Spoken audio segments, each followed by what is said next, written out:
Hello दोस्तों, कैसे हो? आपका स्वागत है त्रिपाण स्टडी सेंटर में। आज जो हम करने जा रहे हैं ज्योग्राफी के चैप्टर, यानी ज्योग्राफी जो भूगोल है, ये अत्यंत महत्वपूर्ण चैप्टर होने वाला है, क्योंकि इसमें हम भूगोल के विषय में बहुत ही विस्तार पूर्वक चर्चा करेंगे। चलिए देखते हैं हमारा आज टॉपिक क्या है।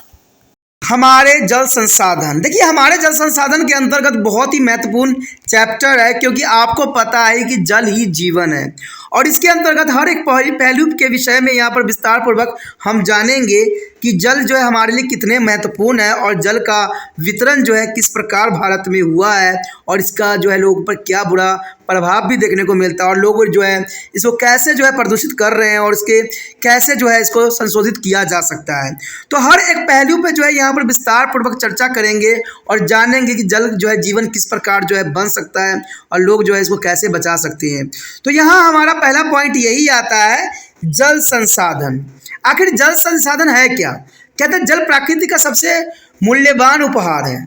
ये तो सबको मालूम है कि जल ही जीवन है, यानी जल जो है मूल्यवान उपहार है।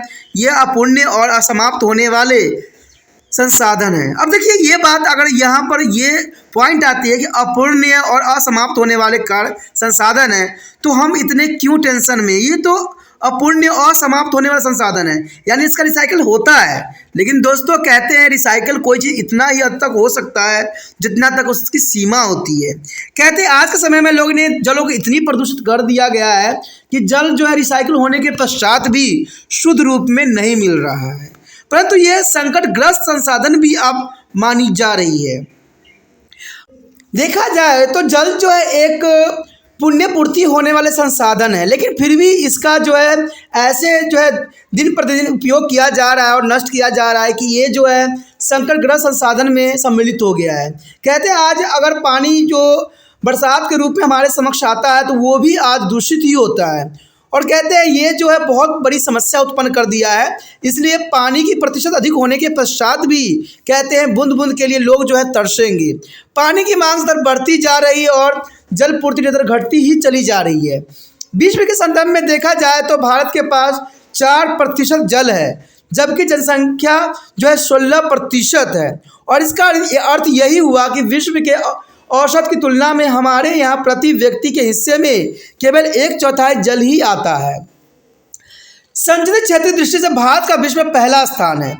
अब देखिए कितना महत्वपूर्ण बात यहाँ पर आ जाता है कि भारत में देखा जाए तो सिर्फ 4% जल ही भारत के पास है और कहते हैं जनसंख्या की प्रतिशत देखा जाए तो 16% जनसंख्या जो है भारत में निवास करता है। तो इसी आंकड़े से आप समझ सकते हो कि आने वाले समय में जल की जो है कितनी किल्लत हो सकती है। अगर अभी भी हम नहीं समझे इस बात को तो ये हमारे लिए अति दुखदायक परिस्थिति उत्पन्न हो सकती है और इसका अर्थ यही हुआ कि विश्व की औसत तुलना में हमारे यहाँ प्रति व्यक्ति हिस्से में सिर्फ 1/4 जल ही हमें मिलेगा। कहते हैं देश का 8वां हिस्सा जो है बाढ़ग्रस्त है तथा छोटा हिस्सा जो है सूखाग्रस्त है। तो ये भी विडंबना है कि भारत के 8वां हिस्सा जो है बाढ़ग्रस्त है और 6ठा हिस्सा जो है सूखा से ग्रस्त है और इस सब के लिए जो है मानसून की प्राकृतिक उत्तरदायी है, क्योंकि भारत में मानसून की भी विचित्र लीलाएं होती है, जिसके वजह से जो है ये सब संकट जो है उत्पन्न होना स्वाभाविक बात बन जाती है। बढ़ती हुई जनसंख्या के लिए खदानों और अन्य कृषि उपयोग की जो है अधिक आवश्यकताएं हैं। तो बढ़ती हुई जनसंख्या के लिए जनरल सी बात है कि खाद्य आपूर्ति भी बहुत ही महत्वपूर्ण है। यही कारण है कि फसलों के लिए सिंचाई के रूप में जल का उपयोग बढ़ता ही जा रहा है, क्योंकि आपको पता ही है कि जब तक खेतों की सिंचाई नहीं होगी उचित मात्रा में जो है फसल उत्पादन नहीं होगा और इसके लिए ग्राउंड वाटर का बहुत ही धड़ल्ले से उपयोग भी किया जा रहा है। और उसके उपरांत जो है नगरीकरण, औद्योगिकरण और आधुनिकीकरण के कारण नगरों में जल की मांग बढ़ती ही चली जा रही है। केवल इतना ही नहीं, कहते हैं मल जल की निरंतर बढ़ती निकासी और सभी प्रकार की गंदगी निपटाने के लिए जल की मांग और भी अधिक बढ़ रही है। तो ये बहुत बड़ी प्रॉब्लम की समस्या है। नगरीकरण, औद्योगिकरण और आधुनिकीकरण के कारण जो है अगर आप देखिएगा तो एक ही क्षेत्र में बहुत से ट्यूबवेल लगाए गए हैं। तो इससे क्या होता है कि ग्राउंड वाटर भी खाली होता चला जा रहा है और ग्राउंड वाटर के लेवल भी बहुत नीचे चलती जा रही है।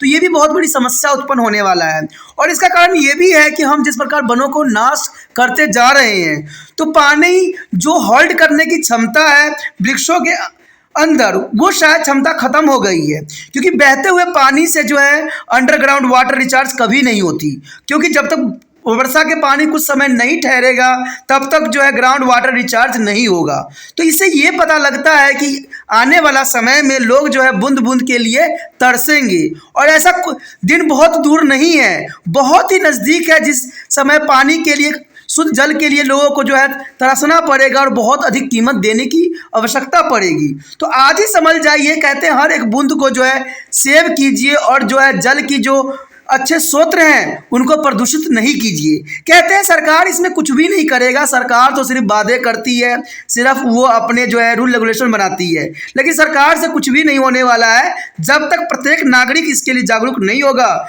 जल को जो है संरक्षित करना संभव नहीं है। यहाँ पर जो हमारे समक्ष आया है अत्यंत महत्वपूर्ण टॉपिक, जल के स्रोत। देखिए, जल के स्रोत कई मानने में अत्यंत महत्वपूर्ण होते हैं। कहते हैं जल के 4 प्रमुख स्रोत हैं, यानी जल के देखा जाए तो हमारे पास सिर्फ जो है 4 प्रमुख स्रोत हैं, जिसमें जो है पुष्टीय जल हो गया, भूमिगत जल, वायुमंडलीय जल तथा महासागरीय जल। तो ये काफ़ी महत्वपूर्ण 4 प्रमुख स्रोत हैं और ये काफ़ी महत्व भी रखते हैं, क्योंकि इसके अलावा हमारे पास जो है कोई भी जल के स्रोत नहीं है। ठीक है, इसमें कहते हैं पुष्टीय जल और भूमिगत जल बहुत काफ़ी महत्वपूर्ण है। ठीक है, क्योंकि सागरीय जल जो होता है खारा जल होता है, तो इसको उपयोग करना संभव नहीं है।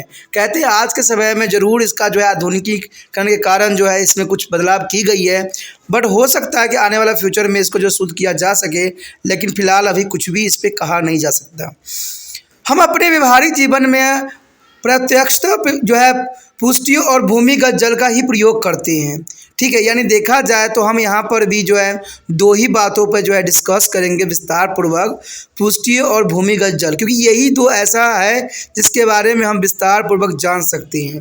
कहते हैं वायुमंडलीय जल जो होती है वो डिपेंड करता है उस क्षेत्र के अंतर्गत जिस क्षेत्र में हम रहते हैं, क्योंकि वहाँ अगर पोल्यूशन अधिक होगा तो ये वायुमंडलीय जल जो भी होगा वो प्रदूषित ही हो जाएगी। और महासागरीय जल की बात करें तो इसका जो है इसमें खारा होने का पूरी रहती है, खारा रहता है, तो ये बड़ी ही मुश्किल पड़ जाता है इसको जो है शुद्धिकरण करना, क्योंकि इसमें नमक जो है मिला हुआ रहता है। चलिए देखते हैं हमारा पहला जो है पॉइंट, पुष्टीय जल क्या कहता है। तो यहाँ पर जो हमारे समक्ष आया है पहला पॉइंट, पुष्टीय जल। कहते हैं धरातल पर पुष्टीय जल का जो है मूल स्रोत वर्षा नहीं है, यानी वर्षा ही जो है पुष्टीय जल का मुख्य स्रोत के रूप में देखा जा सकता है।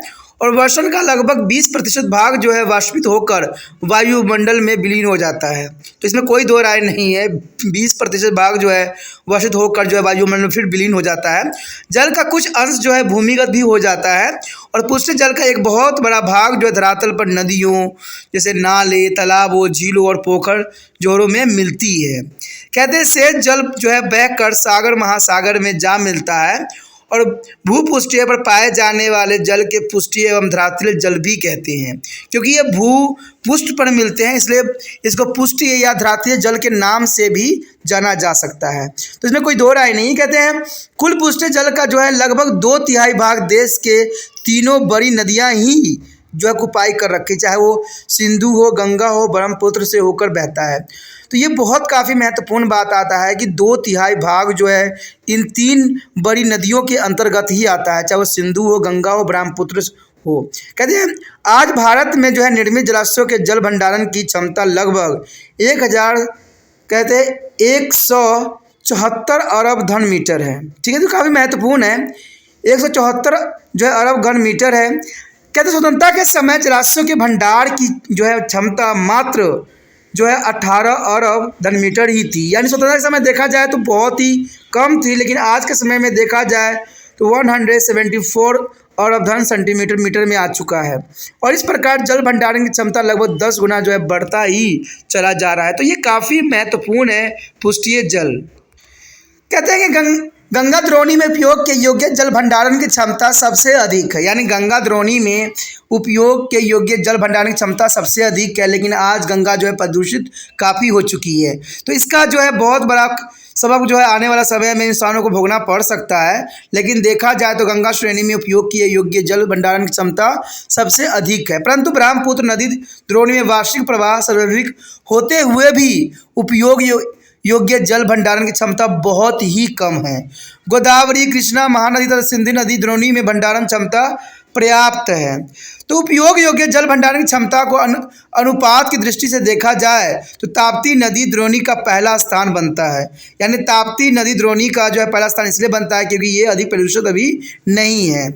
ताप्ती नदी द्रोणी की भंडार क्षमता जो है 97% है और देश की तीनों बड़ी नदियां जो है सिंधु, गंगा, ब्रह्मपुत्र में वार्षिक जल प्रवाह की मात्रा अधिक है। अंततः इन नदियों के जल भंडारण की क्षमता को बढ़ाया जा सकता है, लेकिन ये तब बढ़ाया जा सकता है जब इंसान भी जो है इसके प्रति जागरूक हो जाएं। अब इसके अंतर्गत हम देखते हैं कि किसकी जल क्षमता जो है भूमिगत जल क्षमता किसमें कितनी है और क्या इसमें दर्शाया गया है इस टेबल में।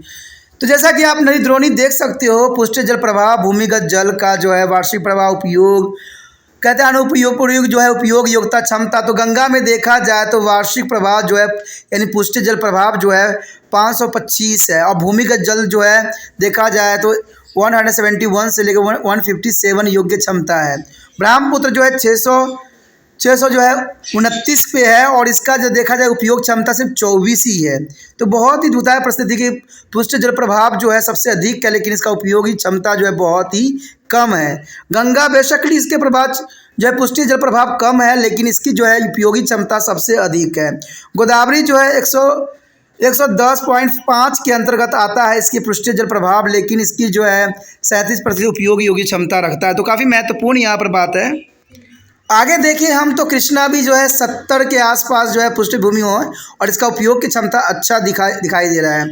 कावेरी जो है 21 है, लेकिन फिर भी 11.3 है। महानदी जो है 68.9 है, लेकिन इसकी क्षमता 15 है उपयोग के लिए। नर्मदा 45 है और इसकी 9.9% उपयोगिता है और ताप्ती का जो है 14.9 है, लेकिन इसका जो है आधे ही है, 7.6 है। अन्य नदियों के जो है 365 है और इसकी क्षमता भी देखा जाए उपयोगी क्षमता जो है 68.2 है। तो काफ़ी महत्वपूर्ण यहाँ पर जो है नदियों की उपयोगिता क्षमता दिखाई गई है और इससे आप पूरे अंदाज़ा लगा सकते हो कि किस नदियों का कितनी क्षमता जो है हम जल का उपयोग कर सकते हैं। उसके पश्चात हमारे समक्ष है भूमिगत जल। देखिए भूमिगत जल जो है काफ़ी महत्वपूर्ण है क्योंकि ये पानी जो है हर क्षेत्रों में यूज़ किया जाता है और हर जगह जो है भूमिगत जल का ही उपयोग किया जा रहा है, लेकिन देखा जाए तो भूमिगत जल भी जो है बहुत नीचे लेवल पे जा चुका है। इसका कारण कहीं हद तक जो है मनुष्य स्वयं ही है। कहते हैं जंगलों के नाश हो जाने के कारण जो है पानी को जो रोकने की क्षमता थी वो ख़त्म हो गया है, क्योंकि जब तक पानी स्थिर नहीं होगी, रुकेगी नहीं, तब तक जो है वो अब्जॉर्ब धरती नहीं करेगी और अब्जॉर्ब धरती नहीं करेगी तो ग्राउंड लेवल जो है नीचे के पानी की सतह है वो ऊपर नहीं उठ सकता है। तो इसी कारण जो है दिन प्रतिदिन जो है ग्राउंड लेवल जो वाटर है वो नीचे चला ही जा रहा है। तो ये बहुत बड़ी समस्या जो है उत्पन्न हो सकता है आने वाला समय में। और कहते हैं भूमिगत जल का हर क्षेत्र में उपयोग किया जाता है। आप कहीं भी किसी भी क्षेत्र में चले जाओ तो वहाँ पर नलकूप आपको नज़र आएगा ही आएगा।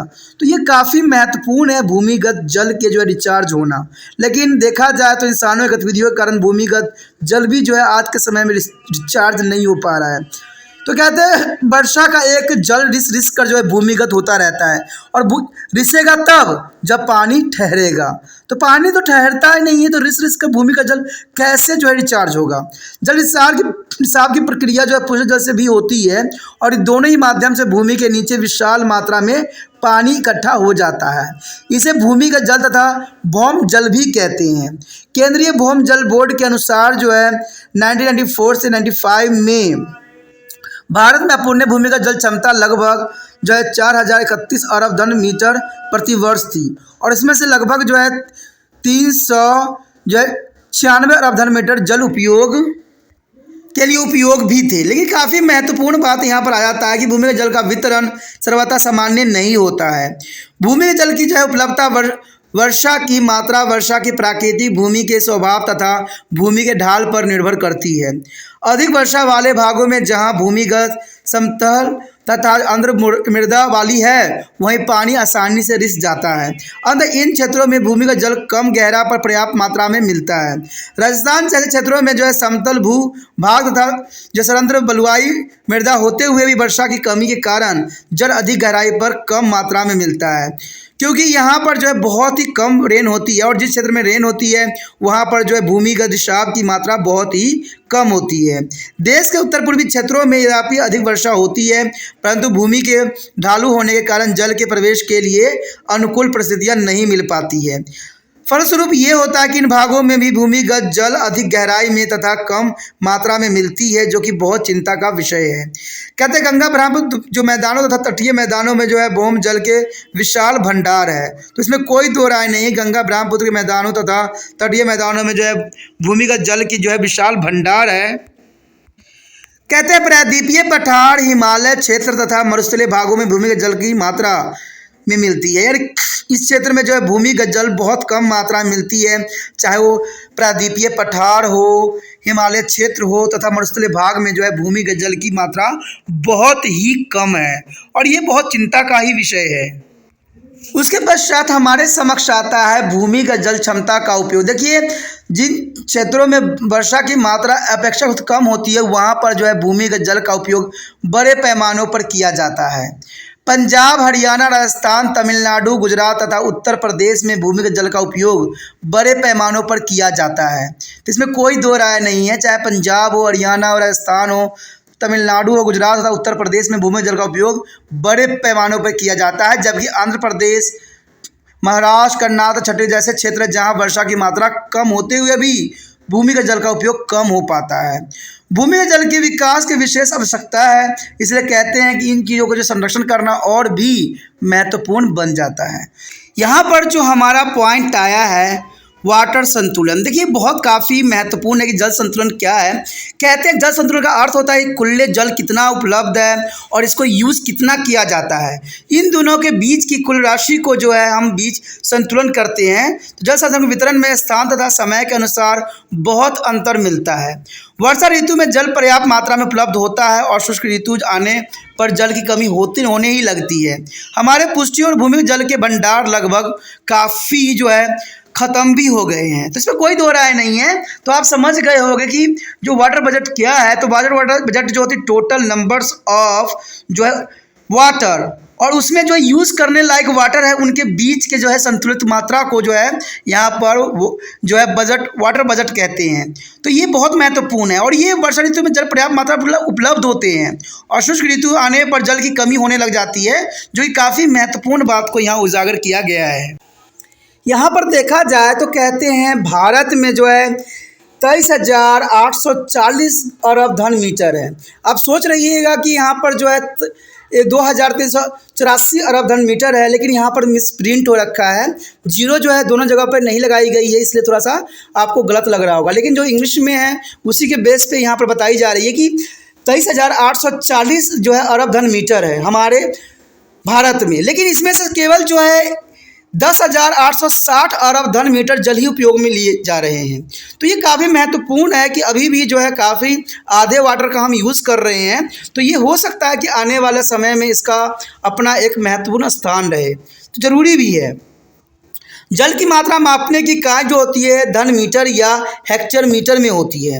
यदि 1 वर्ग मीटर समतल भूभाग पर 1 मीटर की गहराई तक जल के स्थिर रखा जाए तो यह संपूर्ण जल का कुल आयतन एवं घन मीटर होगा। तो आप समझ गए होंगे कि घन मीटर का अर्थ यहाँ पर यही होता है कि अगर पानी की जैसे हम मात्रा नापते हैं कितना रेनफॉल हुआ है, तो कोई भी चीज़ बरसात में रख देते हैं और कितने जल्दी वो भर जाता है और उसके कितने मीटर भरने में कितना टाइम लगा और उसको हम मेजरमेंट करते हैं, तो इससे हमें पता लग जाती है कि भाई वहाँ पर वर्षा की सेंटीमीटर कितनी हुई है। ऐसे ही जो है पानी को मापने की इकाई जो होती है घन मीटर होती है या हेक्टेयर मीटर के अंतर्गत आता है, जो कि काफ़ी महत्वपूर्ण है। देखा जाए तो ठीक इसी प्रकार 1 हेक्टेयर समतल भूमि पर 1 मीटर की गहराई तक यदि जल के स्थिर रखा जाए तो जल का कुल आयतन 1 हेक्टेयर मीटर होगा, जो काफ़ी महत्वपूर्ण बात यहाँ दर्शाया गया है।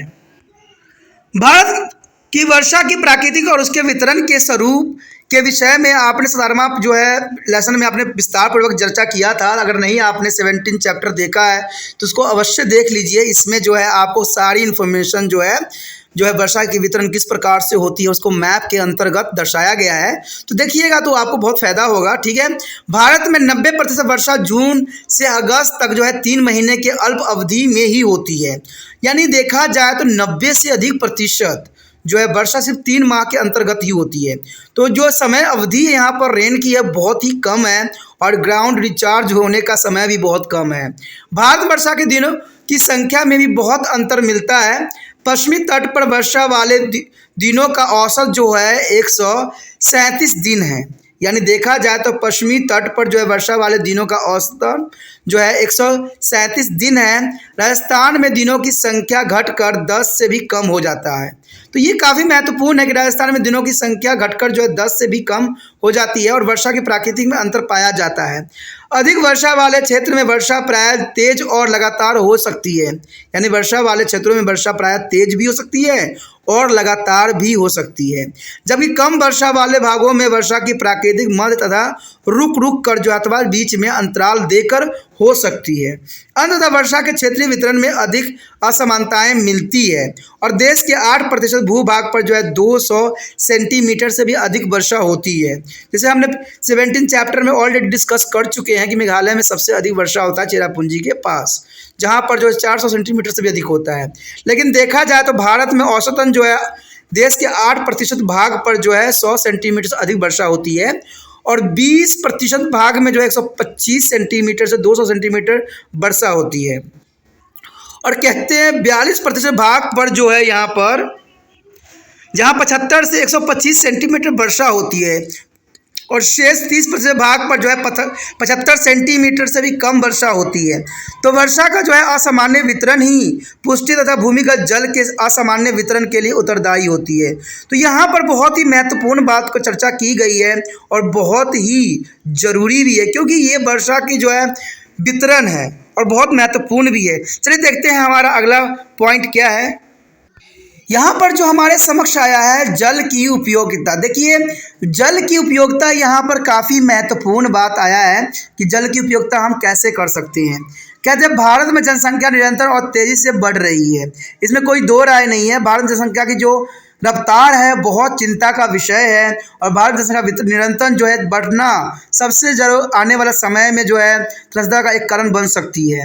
स्वतंत्रता के बाद देश की जनसंख्या लगभग 3 गुनी हुई है। यानी जब भारत स्वतंत्र हुआ था उससे आज तक जो है जनसंख्या में 3 गुना की जो है वृद्धि हुई है। जनसंख्या बढ़ने के कारण अभी क्षेत्रों में जल की मांग बढ़ती हुई जा रही है और पेयजल की सिंचाई का जो उद्योग के लिए जल की मांग जो है अपेक्षाकृत बहुत अधिक बढ़ गई है। दूसरी ओर भारत में प्रति व्यक्ति जल की जो है वार्षिक उपलब्धता बराबर घट रही है।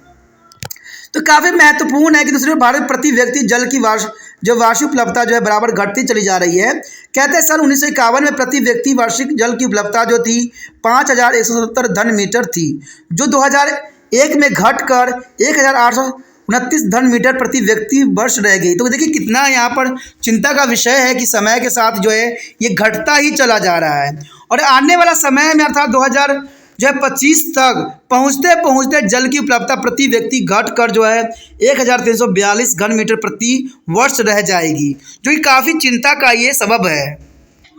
और यह ध्यान देने योग्य तथ्य है कि 1000 जो यहाँ घन मीटर औसत वार्षिक जल की उपलब्धता पर जल संकट पैदा हो जाती है। तो आप देखिए जल संकट पैदा होने में बहुत ही कम यहाँ पर जो है आंकड़े रह गए हैं।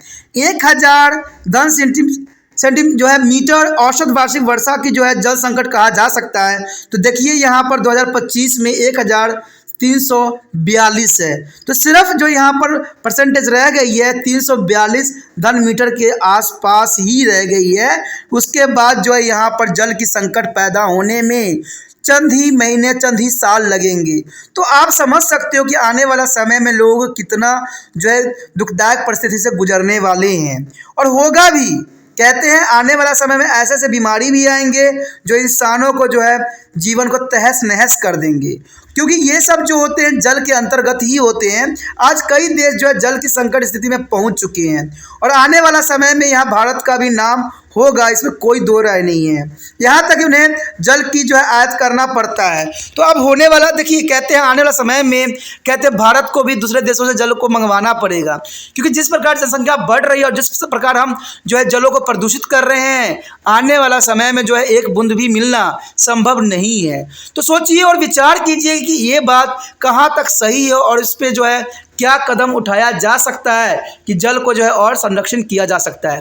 कहते हैं बहुत सी सरकार आती है, बहुत सरकार जाती है, लेकिन जल के संरक्षण के लिए कोई उपाय नहीं किया गया है कारगर। सिर्फ बनाया जाता है ऑफिस में रूल रेगुलेशन, लेकिन इस पर जो है बहुत गंभीरता से इस पर कोई जो है अमल नहीं किया गया है। तो ये बहुत दुखदायक परिस्थिति है। कहते हैं इसको हर एक मानव के लिए जो है बहुत ही संकट का विषय बन सकता है। इसलिए हमें खुद समझदार बनना है, गंदगी को यहाँ वहाँ नहीं फेंकना है जिससे जल स्रोत जो प्रदूषित हो। तो इसमें आप समझदार बनिए, अच्छे नागरिक बनिए, और यही सबसे बड़ा जो है कर्तव्य भी आप लोगों का होना चाहिए कि जल की हमें संरक्षण भी करना जरूरी है।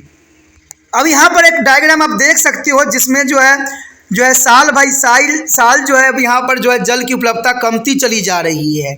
जल की उपलब्धता जल मीटर में एक गिवन है जिसको आप देख सकते हो कि 1991 में जो थी 5177 थी, लेकिन यही देखा जाए 2001 में जो है 1839 रह गई और 2025 में जो है 1342 रह गई है।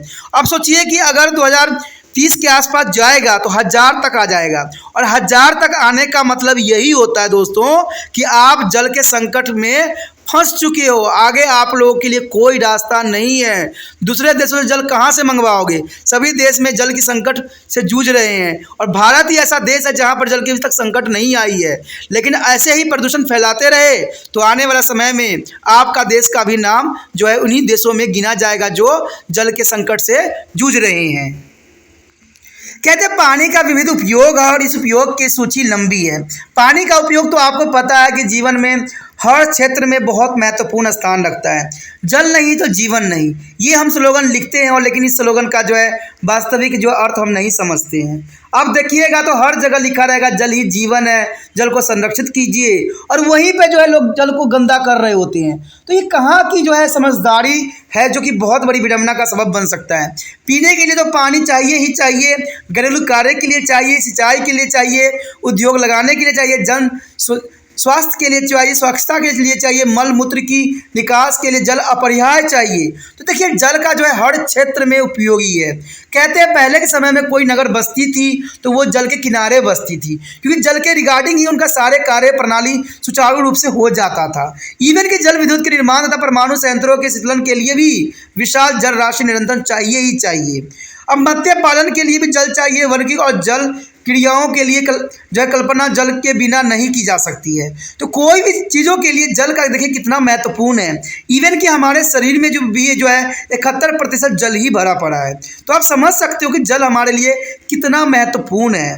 कहते हैं अब ये सोचिएगा कि जल जो है हमारे धरती पे नहीं, ऐसा नहीं है। जिस प्रकार हमारे शरीर में जो है 71% जल की मात्रा है, उसी प्रकार पृथ्वी पर भी कहते हैं 71 से भी ऊपर प्रतिशत जो है जल की मात्रा ही है। लेकिन जल तो है, लेकिन वो पीने योग्य नहीं है। अब सोचिएगा पीने योग्य क्यों नहीं है। अब देखिए कहीं भी आप चले जाते हो, कोई भी तीर्थ यात्रा पे चले जाते हो, तो क्या आपको वहाँ की नदी जो है बिल्कुल साफ दिखती है? क्या वहाँ पर आप कोई भी चीज़ फेंकते नहीं हो? समझता ऐसी बात ही नहीं होगी। वहाँ पर लोग जो धड़ल्ले से जो है तीर्थ यात्राओं में जाते हैं और वहाँ पर जो है प्रदूषित फैलाते हैं, और ये प्रदूषण जो होता है जल को जो है दूषित करने के लिए पर्याप्त होता है। तो आप कहीं भी जाइए तो ऐसे प्रदूषित मत फैलाइए। जितना हो सके जो है जल को स्वच्छ रखने में जो है देश की मदद कीजिए, हर एक व्यक्ति की मदद कीजिए। कहते हैं पर्यटन की विकसित तथा जो है बढ़ावा देने में पानी की विशेष भूमिका रही है। लोग भी उन्हीं क्षेत्रों में जाना पसंद करते हैं जहां पानी की उपलब्धता होती है, पानी के झरने होते हैं। तो देखिए भारत की जो है अर्थव्यवस्था में पर्यटन का बहुत विशेष स्थान रहता है, और इसके लिए जो है पानी का एक महत्वपूर्ण भूमिका भी रहता है। कृषि अर्थव्यवस्था का तो जल अभिन्न अंग है, और इस प्रकार जल सभी प्रकार के विकास कार्य के लिए अत्यंत महत्वपूर्ण है, और इसका उपयोग जीवन के हर क्षेत्र में आवश्यक है, और उपयोग हर क्षेत्र में तेजी से बढ़ भी रहा है। नगरों के बढ़ने के कारण जो है नगरों में जल की मांग प्रतिदिन बढ़ता ही चला जा रहा है। तो ये देखिए मांग बढ़ता चला जा रहा है, लेकिन संरक्षण की क्रियाएं बहुत धीमी गति से हो रही है। कहते हैं बहुत सरकार आते हैं, इसमें बहुत से रूल रेगुलेशन बनाते हैं, बट इसमें कोई भी जो है अच्छा और एक्शन वाले क्रियाएं नहीं होती है। कुछ दिन के लिए होता है, लेकिन उसके बाद फिर वो ठंडे पड़ जाते हैं। तो ऐसा नहीं होना चाहिए, क्योंकि जल ही जीवन है, और जल नहीं तो इंसान की कल्पना करना संभव ही नहीं है। और जल तभी बना रह सकता है जब वन की सुरक्षा हो, लेकिन वन की भी सुरक्षा नहीं हो रही है। कहते हैं वन नष्ट होगा तो जल की कमी होगी, और जल की कमी होगी तो मनुष्य के जीवन की कमी होगी। तो ये ऐसे जो है प्रक्रिया चलती ही रहेगी। अगर इंसान समझदार बन जाता है तो शायद इस मुसीबत से हम बच सकते हैं। अब देखिए यहाँ पर एक टेबल है, और इस टेबल से आप देख सकते हो कि भारत में जो जल की उपयोगिता जो है कैसे बदल रही है। देखिए यहाँ पर उपयोग के लिए दिया गया घरेलू, सिंचाई, उद्योग, ऊर्जा और अन्य। और यहाँ पर समय दिया गया 1990 से लेकर 2050 तक दिया गया है। अब देखिए 1990 में अगर घरेलू की बात करें तो सिर्फ 25% ही जल की जरूरत थी घरेलू के लिए, लेकिन आज देखिए 2050 में 60 हो गई है, यानी दुगना से भी अधिक हो गई है। सिंचाई के साधन में 460 हुआ करता 1990 के दौरान, और अभी देखिए 2050 के आसपास ज़्यादा जाते जो है 800 चाहिए। अगर हम 2025 तक बात करते हैं 770 के आसपास ही है, जो रिसेंटली ईयर आने वाला है। उद्योग देखें तो 15% पहले के समय में यूज़ होता था, लेकिन आज देखें तो 120 के आसपास आ गया है। ऊर्जा का देखें तो 19 था, और आज देखिए कितना अधिक बढ़ता चला जा रहा है, 71 पे आ गया है। और अन्य का देखें तो 30% जो है, और उसके बाद जो 2025 के आसपास जो है 27% रहेगा। तो देखा जाए तो ये बहुत ही संकट का विषय है। कहते हैं उपयोगिता तो बढ़ती जा रही है, लेकिन संरक्षण का कोई यहाँ प्रावधान नहीं किया गया है। आप बताइए कि भारत जो है एक कृषि प्रधान देश है, और कृषि प्रधान देश होने के लिए आपको पता है कि यहाँ पर सिंचाई का होना अत्यंत महत्वपूर्ण है, क्योंकि कृषि प्रधान देश के लिए जो है कृषि इंपॉर्टेंट होती है, और कृषि इंपॉर्टेंट होती है तो सिंचाई के लिए जल की आवश्यकता भी अवश्य होती है। तो सिंचाई के लिए जल की उपलब्धता होना अत्यंत महत्वपूर्ण होती है। और कहते हैं वर्ष 2000 में सिंचाई के लिए सिर्फ 536 अरब घन मीटर जल का उपयोग किया गया। तो काफ़ी यहाँ पर महत्वपूर्ण बात आ गई है कि 2000 में सिंचाई के लिए 536 अरब घन मीटर जो है उपयोग किया गया जल की। तो ये बहुत काफ़ी महत्वपूर्ण है। कहते हैं यह उपयोग की गई कुल जल जो है जल राशि का 61% था, यानी 61% था। भारत में जितने जल यूज़ किए जा रहे हैं उसे 61% भाग जो है सिंचाई के लिए उपयोग किया गया 2000 में, और शेष प्रतिशत जल का जो है उपयोग घरेलू कार्य, उद्योग, ऊर्जा तथा अन्य कामों में किया गया। तो आप समझ सकते हो कि भारत में जल की कितनी महत्वपूर्ण स्थान है। जल नहीं रहेगा तो भारत कभी भी कृषि प्रधान देश नहीं कहलाएगा। जल है इसलिए भारत जो है कृषि प्रधान देश कहलाता है, और भारत के प्रत्येक नागरिक के लिए जो है अन्न जो है उत्पादन करता है। देखिए यहाँ पर दिखाया गया है जल का उपयोग। अगर आप देख सकते हो जल का उपयोग जो है घन मीटर के अंतर्गत दिखाया गया है। अगर 1990 की बात करें तो सिर्फ 460 जो जल था, जल की जो था उपयोग था, वहीं 2000 में बढ़कर 536 हो गया, और कहते हैं धीरे धीरे बढ़ता ही चला गया आंकड़ा, और 2023 के आसपास जो होगा इसका 700 के आसपास हो जाएगा। 2025 में जो है 770 के आसपास हो जाएगा। तो ये आंकड़े बढ़ते ही चले जा रहे हैं, घटने का तो नाम नहीं ले रहा है, लेकिन ये आंकड़े बढ़ते जाएंगे और पानी की जो आवश्यकताएं बढ़ती चली जाएगी। स्वतंत्रता के बाद जो है संचालित क्षेत्रों में बहुत वृद्धि हुई है, तो इसमें कोई दो राय नहीं है कि स्वतंत्रता के बाद बहुत से जो है वृद्धि देखने को हमें मिला है। और 1999 से 2000 में कुल संचालित क्षेत्र में जो है 8.47 करोड़ हेक्टेयर था। भारत में सिंचाई के लिए जल के उपयोग की अधिकतम क्षमता 11.35 करोड़ हेक्टेयर मीटर है, और इस क्षमता का लगभग जो है 3/4 जल का ही उपयोग हो पाता है। तो ये काफ़ी महत्वपूर्ण है कि यहाँ पर जल की जो उपयोगिता है बहुत ही अधिक है। भारत में सिंचाई की मांग जो है निरंतर बढ़ती चली जा रही है। सिंचाई की मांग बढ़ने के प्रमुख कारण कुछ इस प्रकार देख सकते हैं कि वर्षा के वितरण में क्षेत्रीय और ऋतुवार जो है असमानताएं कैसी है, वर्षा काल में भारी अंतर और अनिश्चितता किस प्रकार से है, वर्जनिकीय फसलों के लिए जल की मांग बढ़ती चली जा रही है और फसलों के बदलाव प्रतिरूप है। तो ये काफ़ी महत्वपूर्ण यहाँ पर बात रहा, और टॉपिक भी काफ़ी महत्वपूर्ण है। यहाँ पर जो हमारे समक्ष आया है सिंचाई के साधन। सिंचाई के साधन का अर्थ यही हुआ कि हमारे देश में जल से सिंचाई करने की कौन सी तकनीक है जो कि हमारे देश को जो है कृषि प्रधान देश बनाता है। तो इसके अंतर्गत देखा जाए सिंचाई के साधन के अंतर्गत तो भारत में सिंचाई के 3 प्रमुख साधन हैं। पहला साधन तो यही है कि कुएँ एवं नलकूप। कुएँ एवं नलकूप जो है महत्वपूर्ण सिंचाई माना गया है। उसके बाद नहरों के द्वारा सिंचाई की जाती थी, और उसके बाद जो है तालाबों के द्वारा जो है सिंचाई करने का प्रावधान है। तो ये काफ़ी महत्वपूर्ण है, और इसके बारे में जो है हम विस्तार पूर्वक आगे चर्चा करेंगे। तो आप इसी तरह त्रिपाठी सेंटर के साथ बने रहें। तो यहाँ पर पहला तो यही आता है कि कुएँ एवं नलकूप के द्वारा जो सिंचाई करने का क्या प्रावधान है। देखिए भारत में कुएं द्वारा सिंचाई जो है प्राचीन काल से ही होती चली आ रही है और डीजल तथा बिजली के पंपिंग सेटिंग के उपयोग से कुएं तथा नलकूपों द्वारा संचालित क्षेत्र में बहुत वृद्धि हुई है। तो इसमें कोई दो राय नहीं है। डीजल एवं बिजली की जो पंपिंग सेटों के उपयोग से कृषि कुएं और जल जो है नलकूपों द्वारा जो है संचालित क्षेत्रों में बहुत काफ़ी वृद्धि देखने को मिला है। और 1950 से 51 में कुएं और नलकूप द्वारा संचालित क्षेत्र जो है केवल 59 लाख हेक्टेयर ही था। देखिए काफ़ी महत्वपूर्ण बात है कि 50 से 51 में 59 लाख हेक्टेयर ही था, कहते हैं, जो कि 1997 से 98 में बढ़कर 3 करोड़ हेक्टेयर से भी अधिक हो गया। तो समझ सकते हो कि इसकी जो है कितनी अधिक मात्रा बढ़ी है। और इस अवधि में कुल संचालित क्षेत्र जो है 30% से बढ़कर जो है 57% तक हो गया है, जो कि काफ़ी महत्वपूर्ण बात को यहाँ दर्शाया गया है। उत्तर भारत के जलोढ़ मैदान में भूमिगत जल के विशाल भंडार हैं। यानी उत्तरी भारत के जलोढ़ मैदान में देखें तो भूमिगत जल के विशाल भंडार हैं और यहाँ कुओं और नलकूपों को खोदना और बनाना बहुत ही आसान होता है। कहते हैं लागत मूल्य भी कम आता है और अंततः इन मैदानों में कुएं तथा नलकूप द्वारा सिंचाई काफ़ी लोकप्रिय है। दूसरी ओर गुजरात, गोवा, राजस्थान तथा महाराष्ट्र ऐसे राज्य हैं जिनमें जो है 60% से अधिक सिंचाई कुएं और नलकूप द्वारा ही होते हैं। तो आप समझ सकते हो कि ये कितना महत्वपूर्ण जो है यहाँ पर अपनी बात रखता है। और यही बात अगर हम मैप में देखें तो बहुत काफ़ी महत्वपूर्ण हो जाता है और मैप से समझना और भी आसान हो जाता है।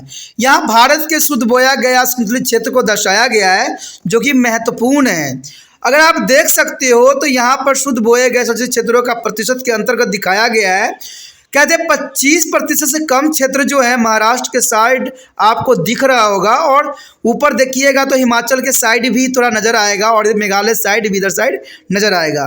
तो ये काफ़ी महत्वपूर्ण है। अगर हम 25 से 50 के अंतराल में देखें तो 25 से 50 के अंतराल में यहाँ पर पूरे भारत में आपको नज़र आ रहा होगा, चाहे वो राजस्थान का क्षेत्र हो, चाहे बिहार का हो, चाहे मध्य प्रदेश का हो, चाहे जम्मू कश्मीर का हो, हर क्षेत्र में इसका दबदबा जो है बरकरार है। लेकिन वही अगर हम देखें 50 से 75%, तो 50 से 75% कन्याकुमारी की साइड दिख रहा होगा या आपको दिख रहा होगा जो है उत्तर प्रदेश के साइड। तो ये काफ़ी महत्वपूर्ण है और इसमें हरियाणा क्षेत्र भी आ जाता है।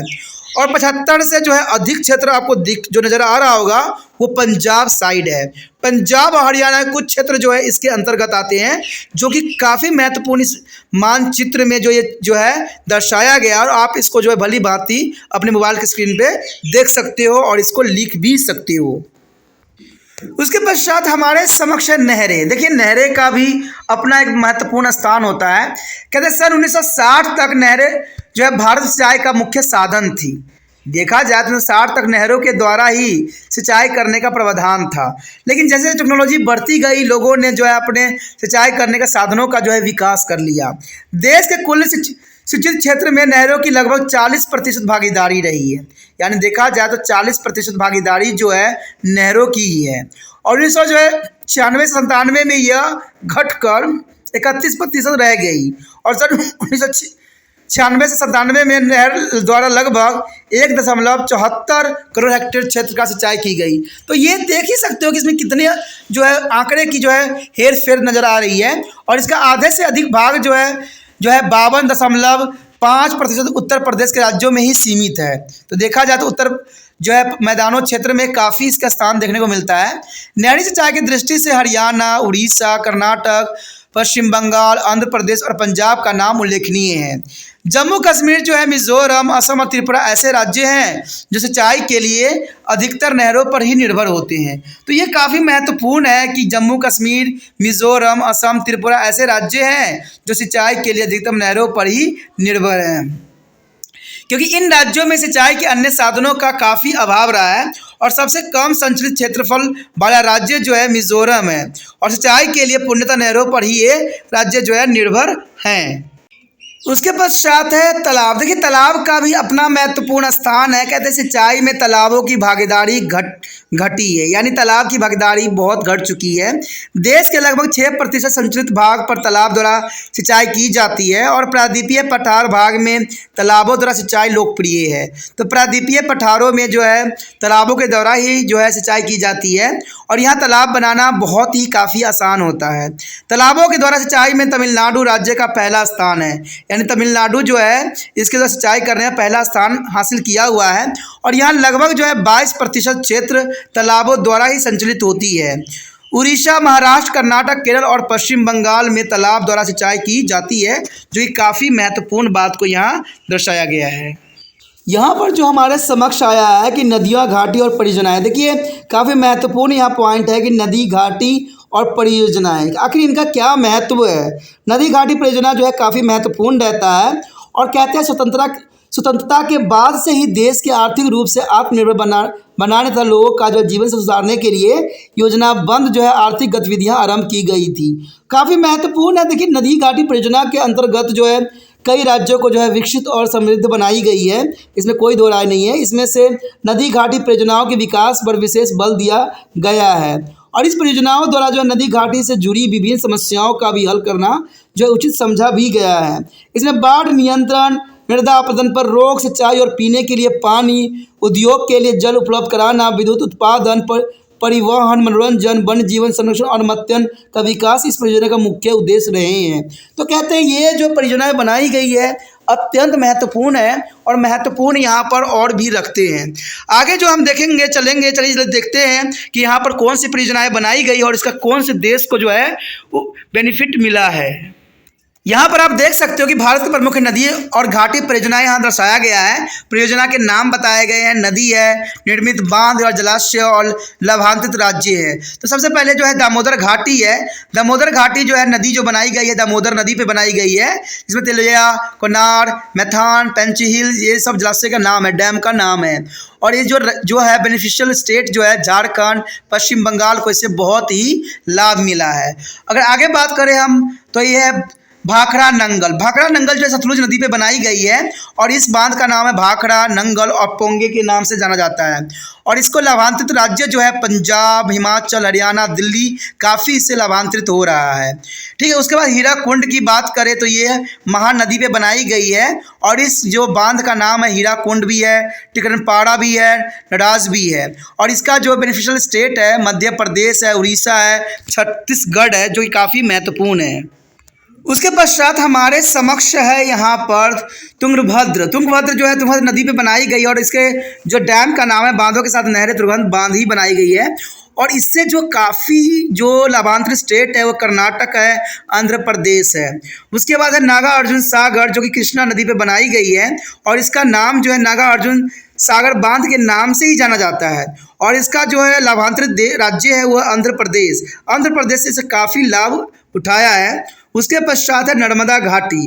नर्मदा घाटी की जो है नर्मदा नदी के ऊपर बनाई गई है और कहते हैं प्रस्तावित 30 बांध तैयार बांध है, जिसमें जो है सरदार सरोवर हो गया, नर्मदा सागर हो गया, तावा बागी, ये सारे के सारे जो है परियोजनाएं बनाई गई है और देखा जाए तो इसको काफ़ी क्षेत्र जो है लाभांतरित हो रहा है, चाहे वो मध्य प्रदेश हो, ठीक है, महाराष्ट्र हो, गुजरात हो, राजस्थान हो, तो काफ़ी महत्वपूर्ण यहाँ बात बताई गई है।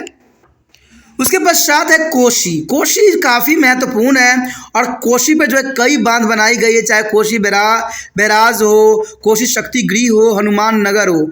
अगर कोशी बैराग अगर नाम आप जानते होंगे तो ये बरसात के समय जो रेन होती है भारत में तब कोशी बैराग से बहुत से पानी जो है छोड़ी जाती है, ये न्यूज़ में अक्सर आप देखते होंगे और इसकी वजह से आधे जो है यहाँ पर बिहार जो है बह जाती है, बाढ़ में डूब जाती है। तो कोसी बैराग के कारण ही यहाँ पर जो है बहुत से पानी छोड़ी जाती है और बिहार को जो है हर साल जो है बाढ़ के मार से झेलना ही पड़ता है और इससे लाभांतरित भी बिहार होती है और झारखंड और नेपाल होता है और इन्हीं क्षेत्र में जो है बाढ़ भी आती है। कहते हैं चंबल घाटी उसके बाद आता है और जो कि चंबल रिवर पे बनाई गई है और इसके जो प्रमुख परियोजनाएं बनाई गई है वो है गांधी सागर, राणा प्रताप सागर, जवाहर सागर, कोटा बैराज। तो ये काफ़ी महत्वपूर्ण है और इससे जो राज्य लाभांतरित हो रहा है वो राजस्थान और मध्य प्रदेश इसे काफ़ी लाभांतरित उठाया है। उसके बाद है इंदिरा गांधी नहर जो व्यास और सतलुज नदी पे बनाई गई है और इसके जो है रवि, व्यास, सतलुज और जल बांध पोंगा के नाम से जाना जाता है और इसको सिर्फ एक ही राज्य लाभांतरित होती है वो राजस्थान। तो ये काफ़ी महत्वपूर्ण परियोजनाएं यहाँ पर बनाई गई है, शायद इसके बारे में आपको पहले पता न रहा हो। देखिए, अगर इसको अच्छे से समझ लेते हो तो इसमें से कई क्वेश्चन जो होते हैं आपके जो है एमसीक्यू के अंतर्गत आते हैं। चाहे यूपीएससी एग्जाम हो, चाहे आपके कोई भी एग्जाम हो, सभी में ये क्वेश्चन पूछे जाते हैं कि कोसी नदी पे कौन से बांध बनाए गए हैं, चाहे कोसी जो नदी है वो किस क्षेत्र में है। तो ये बहुत से क्वेश्चन है जो कि आपको यहाँ पर क्लियर हो जाएगा। यहाँ पर जो हमारे समक्ष आया है अत्यंत महत्वपूर्ण टॉपिक, वर्षा जल संग्रह। देखिए, वर्षा जल संग्रह करने की क्या तकनीक है, तो ये जानना हमारे लिए अत्यंत महत्वपूर्ण रहेगा कि वर्षा जल संग्रह किस प्रकार किया जा सकता है। वर्षा जल संग्रह का सामान्य अर्थ वर्षा के जल को एकत्र करने से होता है कि हम वर्षा के जल को कैसे एकत्र कर रहे हैं। विशेष अर्थों में यह भूमिगत जल के जो है पुण्य भरण बढ़ाने की तकनीक है, यानी जो है भूमिगत जल को जो है बढ़ाने का एक तकनीक है, संग्रह करने का जो तकनीक है। इस तकनीक में जल को बिना प्रदूषित किए स्थानीय जल से वर्षा जल के एकत्र करके जल के भूमिगत किया जाता है और इससे जो है स्थानीय घरेलू मांग को अभाव वाले दिनों में पूरा भी कर लिया जाता है। तो वर्षा जल संग्रह करने का तकनीक बहुत ही महत्वपूर्ण है और इससे जो है ग्राउंड वाटर भी रिचार्ज हो जाता है। अब यहाँ पर प्रश्न ये उठता है कि आखिर हमारे लिए जल संग्रह क्यों आवश्यक है, और ये आपके दिमाग में भी उठ रहा होगा कि आखिर कि हमें जल संग्रह करने की क्यों आवश्यकता है। तो कहते हैं जल संग्रह करना बहुत ही महत्वपूर्ण है। इसके विषय में हमने पहले ही चर्चा कर चुके हैं कि जल नहीं तो इंसान नहीं, ठीक है। तो महत्वपूर्ण है। इसके लिए मुख्य 3 जो है कारक उत्तरदायी है कि भूमि जल का अभाव होता चला जा रहा है, इसलिए संग्रह करने की आवश्यकता है कि भूमिगत जल जो है वो खत्म हो गया है, अभाव के कगार पे है। और भूमि जल का निर्भरता का बढ़ना, यानी भूमिगत जल के पर निर्भरता जो है दिन पर दिन बढ़ता ही चला जा रहा है। और तेजी से नगरीकरण का होना इसका सबसे बड़ा जो है सबब का कारण बना है कि तेजी से नगरीकरण के कारण जो है इसकी जो आवश्यकताएं जो है जल की बढ़ती ही चली जा रही है। अब देखा जाए तो नगरीय परिदृश्य कैसी रहेगी, तो नगरीय परिदृश्य के अंतर्गत जो है किसी क्षेत्र में पर्याप्त वर्षा की कुल मात्रा को जो है वर्षा जल निधि कहते हैं। यानी किसी क्षेत्र में प्राप्त वर्षा की कुल मात्रा को हम क्या कहते हैं, वर्षा जल निधि कहते हैं। वर्षा जल निधि के प्रभाव ढंग से किए गए संग्रह को संभाव्य जल संग्रह कहते हैं। तो ये काफ़ी महत्वपूर्ण बात है कि वर्षा जल निधि के प्रभावी ढंग के किए गए संग्रह को संभाव्य जल संग्रह कहते हैं। जरा सोचिए कि आपके मकान की छत का क्षेत्रफल जो है 100 वर्ग मीटर है और जो है क्षेत्र की औसत वार्षिक वर्षा जो है 60 सेंटीमीटर है। यह मानना जाए कि छत का पानी न तो बहा और न ही रिसा और न ही पूरा, तो ऐसी स्थिति में छत का जो है 60 सेंटीमीटर पानी खड़ा मिलेगा। तो इसमें जो है इसको कैलकुलेशन करने के लिए बहुत ही महत्वपूर्ण तरीका है कि जल का आयतन हम कैसे ज्ञात कर सकते हैं। तो छत के क्षेत्रफल वार्षिक जो है वर्षा की मात्रा, तो देखिए अगर छत के क्षेत्रफल जो है अगर 100 है, अगर हम देखते हैं पानी की खरा कितना हुआ है 60 सेंटीमीटर, अगर 60 सेंटीमीटर है तो इसको आपको मीटर में कन्वर्ट करना पड़ेगा। अगर 60 को अगर हम मीटर में कन्वर्ट करते हैं तो 100 से डिवाइड हो जाएगा, तो जनरल सी बात है 100 से 100 कट जाएगा, तो आपके पास कितना रह जाएगा 60 घन मीटर। तो ये काफ़ी महत्वपूर्ण यहाँ पर कैलकुलेशन है इस बात को समझने के लिए कि जल की आयतन जो है नगरीय क्षेत्र में कैसे हम संग्रह कर सकते हैं।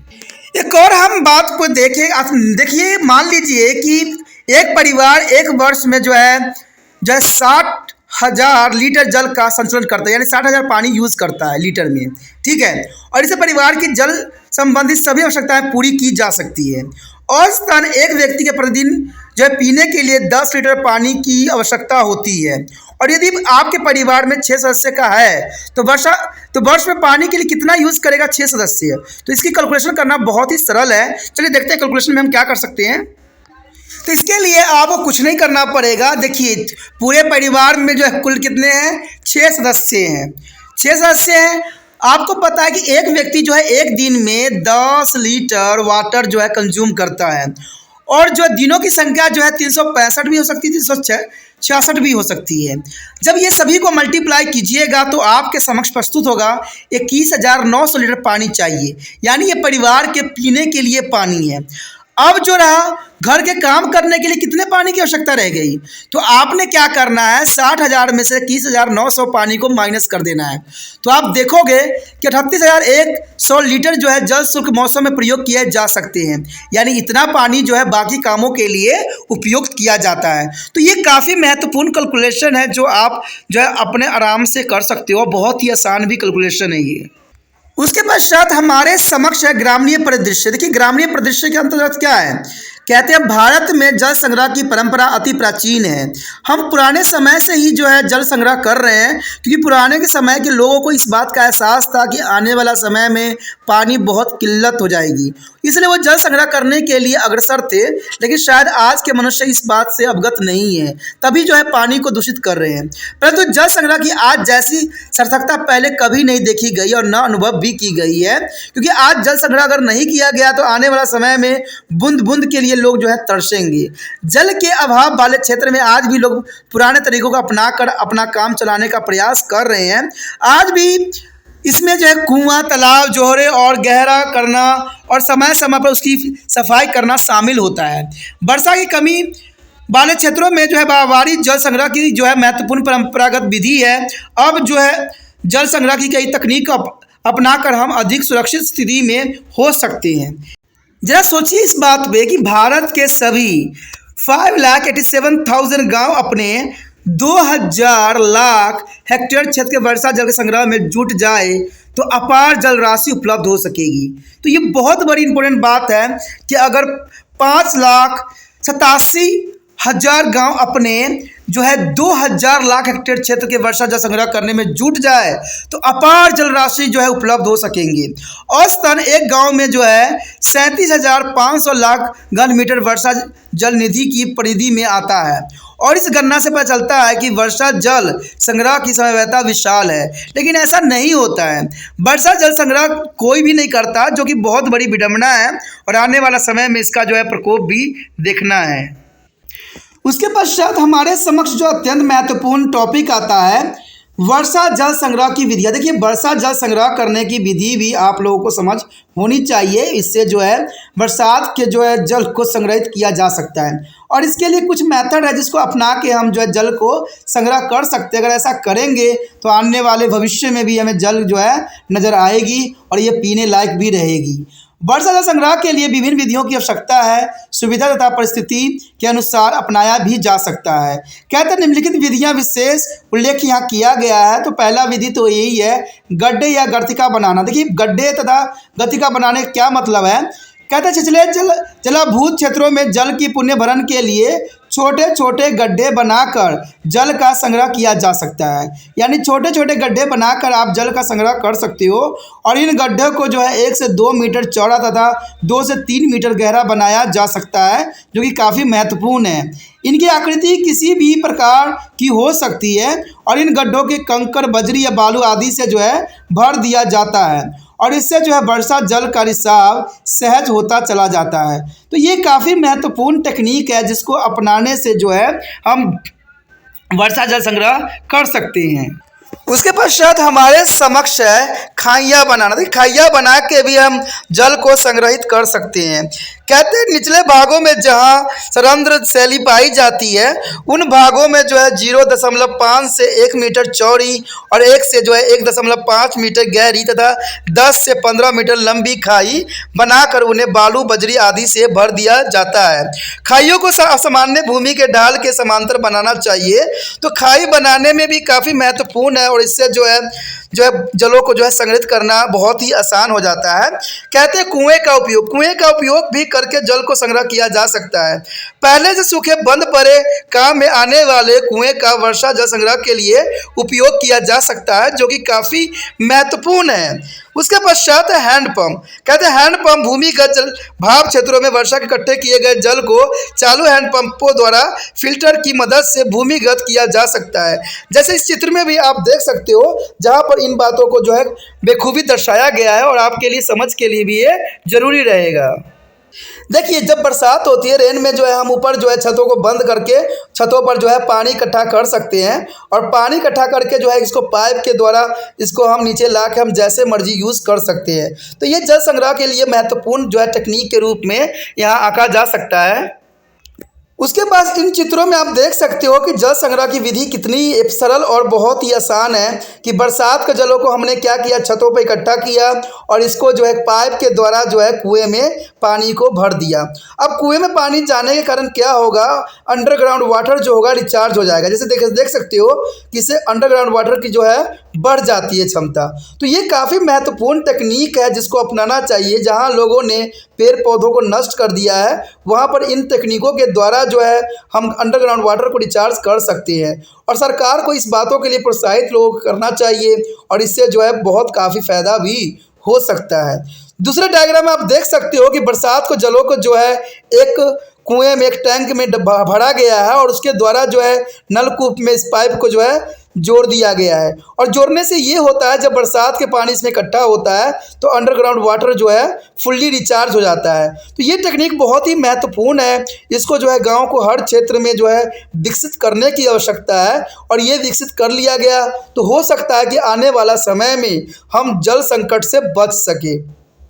अगर ऐसे मेथड उपयोग नहीं किए गए तो जल संकट जो आने वाली है वो स्वाभाविक रूप से आएगी, और लोगों को जनजीवन को जो है तहस नहस करेगी। कहते हैं समय रहते अगर इन बातों को न समझा गया तो बहुत बड़ा त्रासदा का जो है सामना करना पड़ सकता है। तो कहते हैं हमारे पास सभी चीज़ों का इलाज है, सभी चीज़ों का जो है सही इस्तेमाल है, लेकिन फिर भी हम लोग जो है अनजान बने हुए हैं। और आप भी अनजान नहीं बनना है, क्योंकि इसी के साथ हमारा टॉपिक भी ख़त्म हो जाता है। और जितना हो सके इस वीडियो को शेयर करना है, जिससे दूसरे बच्चे को भी इस बात की जरूर ज्ञान हो जाए कि हम जल संग्रह कैसे कर सकते हैं, कैसे बच सकते हैं आने वाले समय में जो है वाटर क्राइसिस से। यहाँ पर जो हमारे समक्ष आया है राष्ट्रीय जल नीति, ये काफ़ी महत्वपूर्ण है। राष्ट्रीय जल नीति, कहते हैं राष्ट्रीय जल नीति के अंतर्गत अगर हम बात करें तो देखिए राष्ट्र में जो है बहुत से जल नीतियाँ बनाई गई है, सरकार के द्वारा बहुत से कदम उठाए गए हैं जो कि काफ़ी महत्वपूर्ण है। कहते हैं जल राष्ट्रीय अमूल्य निधि है, यानी जल जो है राष्ट्र के लिए अमूल्य निधि है, क्योंकि जल नहीं तो जीवन नहीं। इसके बारे में हमने पहले भी चर्चा किए हैं। सरकार द्वारा जल संशोधन की योजना जो है विकास तथा प्रबंधन के लिए नीति बनाना आवश्यक होता है। यानी सरकार द्वारा जल संसाधनों की योजना, विकास एवं प्रबंधन के लिए नीति बनाना कई मानने में आवश्यक होता है, जिसे पृष्ठीय जल और भूमिगत जल का नाम दिया गया है। तो काफ़ी महत्वपूर्ण बात यहाँ पर रखी गई है। देखा जाए तो कहते हैं केवल सदुपयोग किया जा सके, ये बहुत ज़रूरी बात होता है कि जल का जो है सदुपयोग किया जाना अत्यंत महत्वपूर्ण है। अतुल भविष्य के लिए भी जल सुरक्षित रहे, ये भी बहुत ज़रूरी बात रहता है। वर्षा की प्राकृतिक ने भी इस और सोचने के लिए विवश किया है कि जल की संरक्षण किस प्रकार हम करें और आने वाले समय में इसका क्या महत्व रह जाता है। इसी संदर्भ में जो है सितंबर जो है 1987 में राष्ट्रीय जल नीति को स्वीकार किया गया, जो कि काफ़ी महत्वपूर्ण था। देखिए बहुत काफ़ी महत्वपूर्ण, कहते हैं MCQ टाइप क्वेश्चन हो जाता है कि जल की जो है राष्ट्रीय जल नीति कब स्वीकार की गई थी। तो जो है 1987 में स्वीकार किया गया था, जो कि बहुत महत्वपूर्ण था। कालांतर में कई मुद्दे व समस्याओं जो उभरने के कारण जो है वर्ष 2002 में इसे संशोधित भी करके जो है राष्ट्रीय जल नीति 2002 कर दिया गया। तो ये भी काफ़ी MCQ रिगार्डिंग क्वेश्चन होता है। कहते हैं जो बच्चे अगर अच्छे से सिलेबस को ढंग से समझते हैं उनको जो है कोई भी कंपटीशन जो होती है बहुत ही आसान तरीके से जो हो जाती है। लेकिन जो सिर्फ MCQ के भरोसे बैठे रहते हैं वो समझिए कि अपने पैर पे खुद ही कुल्हाड़ी मारते हैं, क्योंकि MCQ रिगार्डिंग कोई भी एग्जामिनर क्वेश्चन नहीं देता है, वो देता है डीपली समझ वाली चीज़ें। तो ये तो चलिए आपकी समझदारी है कि आप कहाँ से पढ़ते हो और आपको इसका क्या रिजल्ट मिल रहा है। कहते हैं जल परितंत्र का एक महत्वपूर्ण और प्रमुख घटक भी है। जल जो है एक परितंत्र का एक महत्वपूर्ण और प्रमुख घटक है, क्योंकि जल में भी बहुत से जंतु अपना जीवन यापन करते हैं। तो जल परितंत्र एक महत्वपूर्ण प्रमुख घटक के रूप में देखा जा सकता है। कहते सभी प्रकार के जीवन के लिए इसे आवश्यक पर्यावरणीय रूप में जो है मान कर व्यवहार करना चाहिए, जो कि काफ़ी महत्व रखता है। और इसका योजना जो है बंद तरीके से विकास, संरक्षण तथा प्रबंधन करना अत्यंत महत्वपूर्ण होता है। और इसके सामाजिक और आर्थिक पहलू भी विचार के लायक होती है और आवश्यक भी होती है। देश के विस्तृत क्षेत्र हर वर्ष सूखा और जो है बाढ़ से पीड़ित रहते हैं, और इससे न केवल धन जन की हानि होती है, अतुल विकास का भी पहिया ठहर सी जाती है। तो जनरल सी बात है कि सबसे अधिक नुकसान जो होती है वर्षा कहते न होने यानी सूखा पड़ने से और बाढ़ से होते हैं, क्योंकि इससे जन धन की बहुत काफ़ी हानि होती है और सबसे अधिक हानि होती भी है तो कहते हैं विकास की जो पहिया होती है वो ठहर सी जाती है। बाढ़ और सूखे की समस्या किसी भी राज्य विशेष की सीमा से नहीं जुड़ी होती है, क्योंकि बाढ़ और सूखा जो है किसी भी राज्य में कभी भी आ सकती है, किसी भी समय रह सकती है। तो ये बहुत ही महत्वपूर्ण बात है, क्योंकि राज्य विशेष की सीमा से नहीं जुड़ी हुई होती है। यह राष्ट्रीय स्तर पर और विचारणीय विषय है। जल संसाधनों की योजना उसके क्रियान्वयन के साथ अनेक समस्या जुड़ जाती है। इसमें पर्यावरणीय पोषिता, सही ढंग से लोग और पशुधन के विस्थापन तथा पुनर्वास, स्वास्थ्य और कहते हैं बांध सुरक्षा आदि विषय अपने में जो है समय साध्य और व्यय साध्य होती है। तो ये काफ़ी महत्वपूर्ण बात है कि इसमें जो है पशुधन के विस्थापन एवं पुनर्वास, स्वास्थ्य, बांध सुरक्षा आदि जो है विषय अपने जो है बहुत काफ़ी प्रॉब्लम क्रिएट करती है। कई क्षेत्रों में जल भराव तथा जो है मृदा की जो है क्षतिपूरण यानी क्षारीयपन की समस्या उठ खड़ी होती है। तो आपने देखा भी होगा कि बाढ़ के कारण क्या होता है, कई क्षेत्रों में जो है जल भराव के कारण जो है उस क्षेत्र में कार्य करना संभव नहीं रह जाता है और सबसे अधिक नुकसान पहुंचता भी है तो जो है मिट्टी के जो है क्षय को ऊपर से उठ जाना, यानी मिट्टी की जो है हर्ष हो जाना सबसे बड़ी समस्या यहाँ उत्पन्न करती है करा। और जैसे कई जो है भूभागों में तो भूमिगत जल की आवश्यकता से अधिक जो है शोषण ने भी चुनौती दे डाली है। तो ये काफ़ी महत्वपूर्ण बात है कि कई क्षेत्र में आप देखोगे तो भूमिगत जल को जो है धड़ल्ले से उपयोग किया जा रहा है और उन क्षेत्रों में जो है जल संसाधन जो है बहुत काफ़ी नीचे चली गई है, यानी भूमिगत जल जो है बहुत नीचे चली गई है, जो कि बहुत बड़ा शोषण की जो है चुनौती दे रही है आने वाले समय के लिए। और इस सभी समस्याओं पर सामान्य नीति के तहत ही विचार करने की आवश्यकता है, जो कि बहुत ज़रूरी है। खाद्यान्न का उत्पादन जो है 1950 के दशक में 500 लाख टन था, जो 1919 से 2000 में बढ़कर कहते हैं 2800 लाख टन हुआ। तो अब देखिए कितना महत्वपूर्ण बात है कि 1950 के दशक में सिर्फ जो थी यहाँ पर 500 लाख टन थी, लेकिन यही बढ़ के 2080 लाख टन हो गया। तो ये काफ़ी बढ़ती हुई और चिंता का विषय का जो सबब बनने की कोशिश कर रहा है। कहते हैं सन 2025 में, जो कि हम आसपास पहुंचने ही वाले हैं, खाद्यान्न की मात्रा जो होगी 3500 लाख टन कर होगी। तो देखिए कितना महत्वपूर्ण है। अगर 1950 की बात करें तो कहीं 500 लाख टन था, अब यहाँ 3500 लाख टन यानी 3000 की जो है इन्हीं कुछ सालों में जो है वृद्धि हुई है, यानी 75 सालों में देखा जाए तो काफ़ी वृद्धि हो गई है।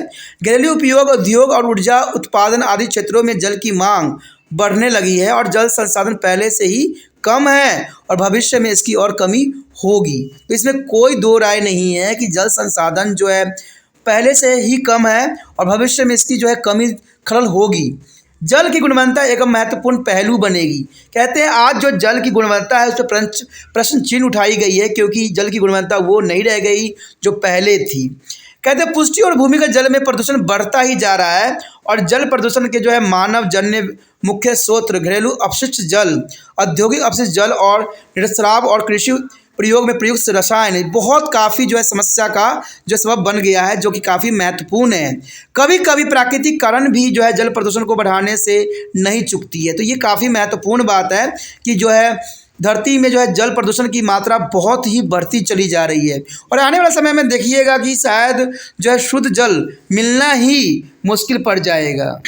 इसमें सबसे बड़ी समस्या तो यही खड़ी करती है कि कभी कभी प्राकृतिक कारण भी जल प्रदूषण को बढ़ाने से नहीं चूकती है, यानी प्राकृतिक कारण भी बहुत जो है दुष्कर्म होती है। आपने देखा होगा कि जल प्रदूषण करने में जो हम कचरा आसपास फेंक देते हैं वो सारे के सारे जो है जल में मिल जाते हैं। तो ये जल में मिलते हैं जब बरसात बहुत तगड़ी होती है और इसका कारण हम ही हैं। कहते हैं हम यहाँ पर तो लिख दिए हैं कि प्राकृतिक कारण भी जल प्रदूषण को बढ़ाने में नहीं चूकती है, लेकिन देखा जाए तो इसमें कहीं ना कहीं मानव ही इंक्लूड है। जल प्रदूषण के प्राकृतिक स्रोत अपरदन, भूस्खलन और पेड़ पौधे और जीव जंतु के जो है सड़न और विघटन भी है।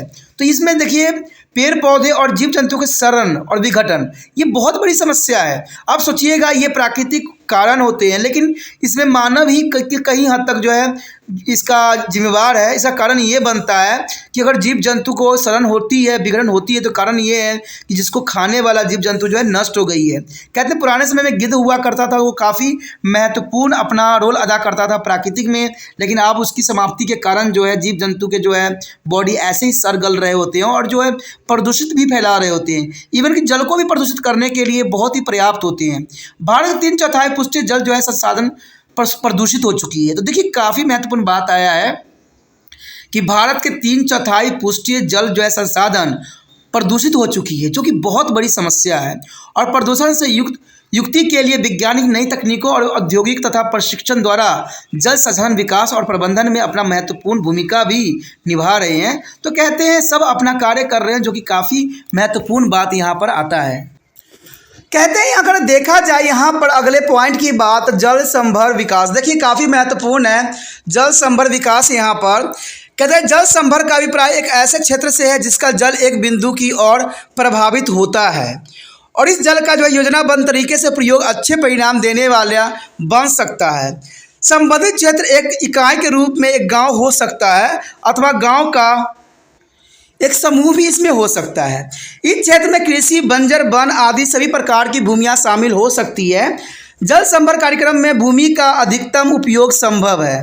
देखिए जल संभर कार्यक्रम में भूमि का अधिकतम उपयोग करना संभव है और इस प्रकार किसी क्षेत्र जो है विशेष में जल के हर संभव उपयोग को ही जल संभर विकास कहा जाता है, जो काफ़ी महत्वपूर्ण है। आगे देखिए तो कहते हैं जल संभर विकास के क्या लाभ हो सकते हैं। कहते हैं जल संभर विकास के कुछ लाभ भी हैं।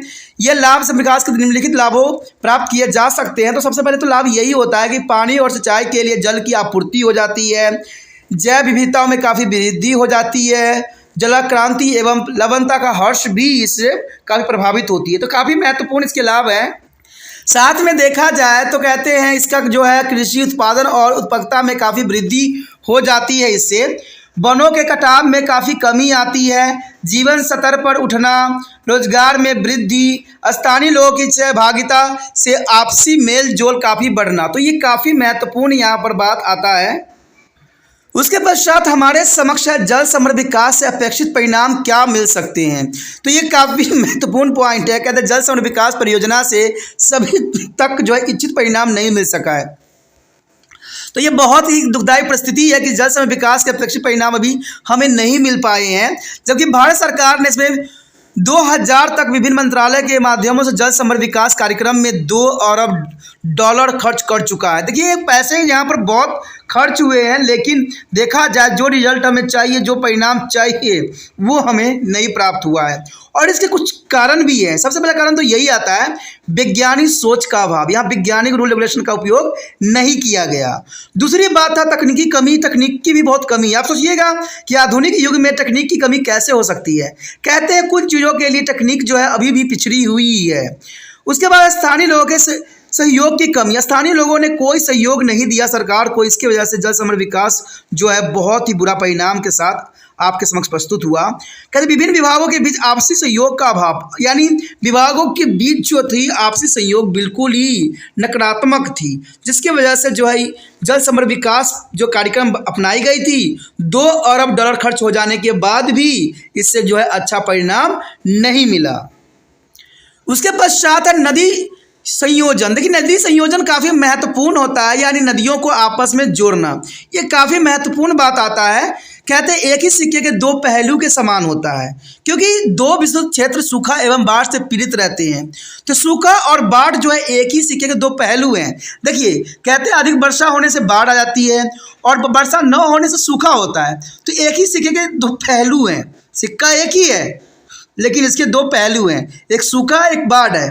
इस समस्या के हल के लिए जो है 1982 में राष्ट्रीय जल विकास अभिकरण का संगठन किया गया और इस गठन का मुख्य उद्देश्य राष्ट्रीय जल के जाल की पहचान करना मात्र था। अंततः राष्ट्रीय जो है जल विकास अभिकरण ने 30 नदी जुड़ावों की पहचान भी की और इस कार्यक्रम में बड़ी नदियों को जो है प्रमुखता से शामिल किया गया।